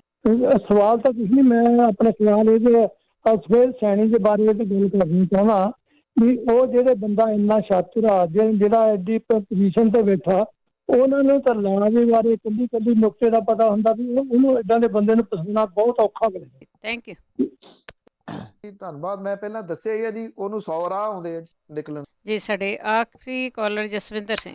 ਜਸਵਿੰਦਰ ਜੀ ਸਤਿ ਸ਼੍ਰੀ ਅਕਾਲ। ਸਤਿ ਸ਼੍ਰੀ ਅਕਾਲ ਜੀ। ਹਾਂਜੀ, ਕੀ ਸਵਾਲ ਹੈ? ਸਾਡਾ ਸਵਾਲ ਇਹ ਆ ਵੀ ਕੁਝ ਟਾਈਮ ਪਹਿਲਾਂ ਨਾ ਕਾਲਰ ਨੇ ਗੱਲ ਕੀਤੀ ਸੀ ਬਾਬਾ ਕਸ਼ਮੀਰਾ ਸਿੰਘ ਬਾਰੇ, ਤੇ ਉਹਦੇ ਬਾਰੇ ਪੰਨੂ ਸਾਹਿਬ ਨੇ ਕੋਈ ਜਵਾਬ ਨਹੀਂ ਦਿੱਤਾ ਵੀ ਉਹ ਖੁੱਲ ਕੇ, ਤੇ ਕੀ ਗੱਲ ਵੀ ਇਹ ਸੰਕੋਚ ਕਿਉਂ ਕਰ ਗਏ ਉਸ ਗੱਲ ਦੇ ਉੱਤੇ? ਪੰਨੂ ਸਾਹਿਬ ਇਸ ਤੇ ਜਵਾਬ ਦੇਣਾ। ਦੇਖੋ, ਜੇ ਉਹ ਖਬਰ ਤੁਹਾਨੂੰ ਵਿਸਥਾਰ ਦੇ ਵਿੱਚ ਦਿੱਤੀ ਤੇ ਉੱਥੋਂ ਕਾਲਰ ਦਾ ਜਿਹੜਾ ਸਵਾਲ ਸੀਗਾ ਆਇਆ, ਜੇ ਸੰਕੋਚ ਕਰਨ ਵਾਲੀ ਹੁੰਦੀ ਗੱਲ ਤੇ ਉਹ ਕੱਢਦੇ ਵੀ ਇੱਕ ਜਿਹੜਾ ਪ੍ਰਵਾਸੀ ਮਜ਼ਦੂਰ ਆ ਉਹਦੀ ਧੀ ਦੇ ਨਾਲ ਕੀ ਹੋਇਆ। ਸੋ ਬਿਹਤਰ ਤੁਸੀਂ ਦੱਸ ਦਿੰਦੇ ਜੀ ਕੁਛ ਨਾ ਕੁਛ। ਮੈਂ ਤਾਂ ਦੱਸ ਦਿੱਤਾ ਵੀ ਕੌਣ ਨਹੀਂ ਜਾਣਦਾ ਉਹਦੇ ਬਾਰੇ ਦੇ ਵਿੱਚ। ਤੁਹਾਨੂੰ ਉਹ ਸੰਕੋਚ ਚੇਤੇ ਆ ਗਿਆ, ਤੁਹਾਨੂੰ ਉਹ ਖਬਰ ਨਹੀਂ ਮੇਰਾ ਖਿਆਲ ਨਾ ਤੁਸੀਂ ਸੁਣੀ, ਤੁਹਾਨੂੰ ਕਿਸੇ ਨੇ ਦੱਸ ਦਿੱਤਾ ਤੇ ਹੁਣ ਤੁਸੀਂ ਤਾਂ ਕਰਕੇ ਉਹ ਜਿਹੜਾ ਜੀ ਉਹ ਫੋਨ ਕਰ ਲਿਆ ਵੀ ਹਾਂ ਠੀਕ ਹੈ ਵੀ ਤੂੰ ਗੱਲ ਮੂੰਹ ਚੋਂ ਕੱਢੀ, ਹੁਣ ਮੈਂ ਤੈਨੂੰ ਪਿੰਡੋਂ ਕੱਢਣ ਵਾਲੀ ਜਿਹੜੀ ਦੀ ਉਹ ਉਸ ਪਾਸੇ ਵੱਲੋਂ ਜਾਂਦਾ, ਇਸ ਕਰਕੇ ਤੁਹਾਨੂੰ ਉਹ ਕਿੰਤੂ ਪਰੰਤੂ ਲੱਭ ਗਿਆ। ਪਰ ਤੁਸੀਂ ਇਹ ਨਹੀਂ ਸੁਣਿਆ ਕਿ ਉਹਨਾਂ ਦੀ ਜਿਹੜਾ ਸਵਾਲ ਸੀਗਾ ਉਹ ਕਿਉਂ ਆਇਆ, ਕਿਉਂਕਿ ਕੁਐਸਚਨ ਮੈਂ ਰੇਜ਼ ਕੀਤਾ ਸੀ ਪਹਿਲਾਂ ਜੀ, ਕੁਐਸਚਨ ਉਹਦੇ ਹਸਪੀਟਲ ਦੇ ਉੱਤੇ ਰੇਜ਼ ਕੀਤਾ ਸੀ, ਤਾਂ ਕਰਕੇ ਆਇਆ। ਬਲਤੇਜ ਪੰਨੂ ਜੀ ਬਹੁਤ ਬਹੁਤ ਧੰਨਵਾਦ। ਮਿਹਰਬਾਨੀ ਜੀ, ਧੰਨਵਾਦ ਜੀ। ਸਤਿ ਸ਼੍ਰੀ ਅਕਾਲ ਜੀ। ਧੰਨਵਾਦ। ਸਤਿ ਸ਼੍ਰੀ ਅਕਾਲ ਜੀ। ਤੇ ਸਰੋਤੇ ਇਸੇ ਦੇ ਨਾਲ ਸਾਡਾ ਅੱਜ ਦਾ ਪ੍ਰੋਗਰਾਮ ਇੱਥੇ ਹੀ ਸਮਾਪਤ ਹੋਣ। ਬਲਵਿੰਦਰ ਕੌਰ ਵੱਲੋਂ ਆਪ ਸਭ ਨੂੰ ਪਿਆਰ ਭਰੀ ਸਤਿ ਸ਼੍ਰੀ ਅਕਾਲ।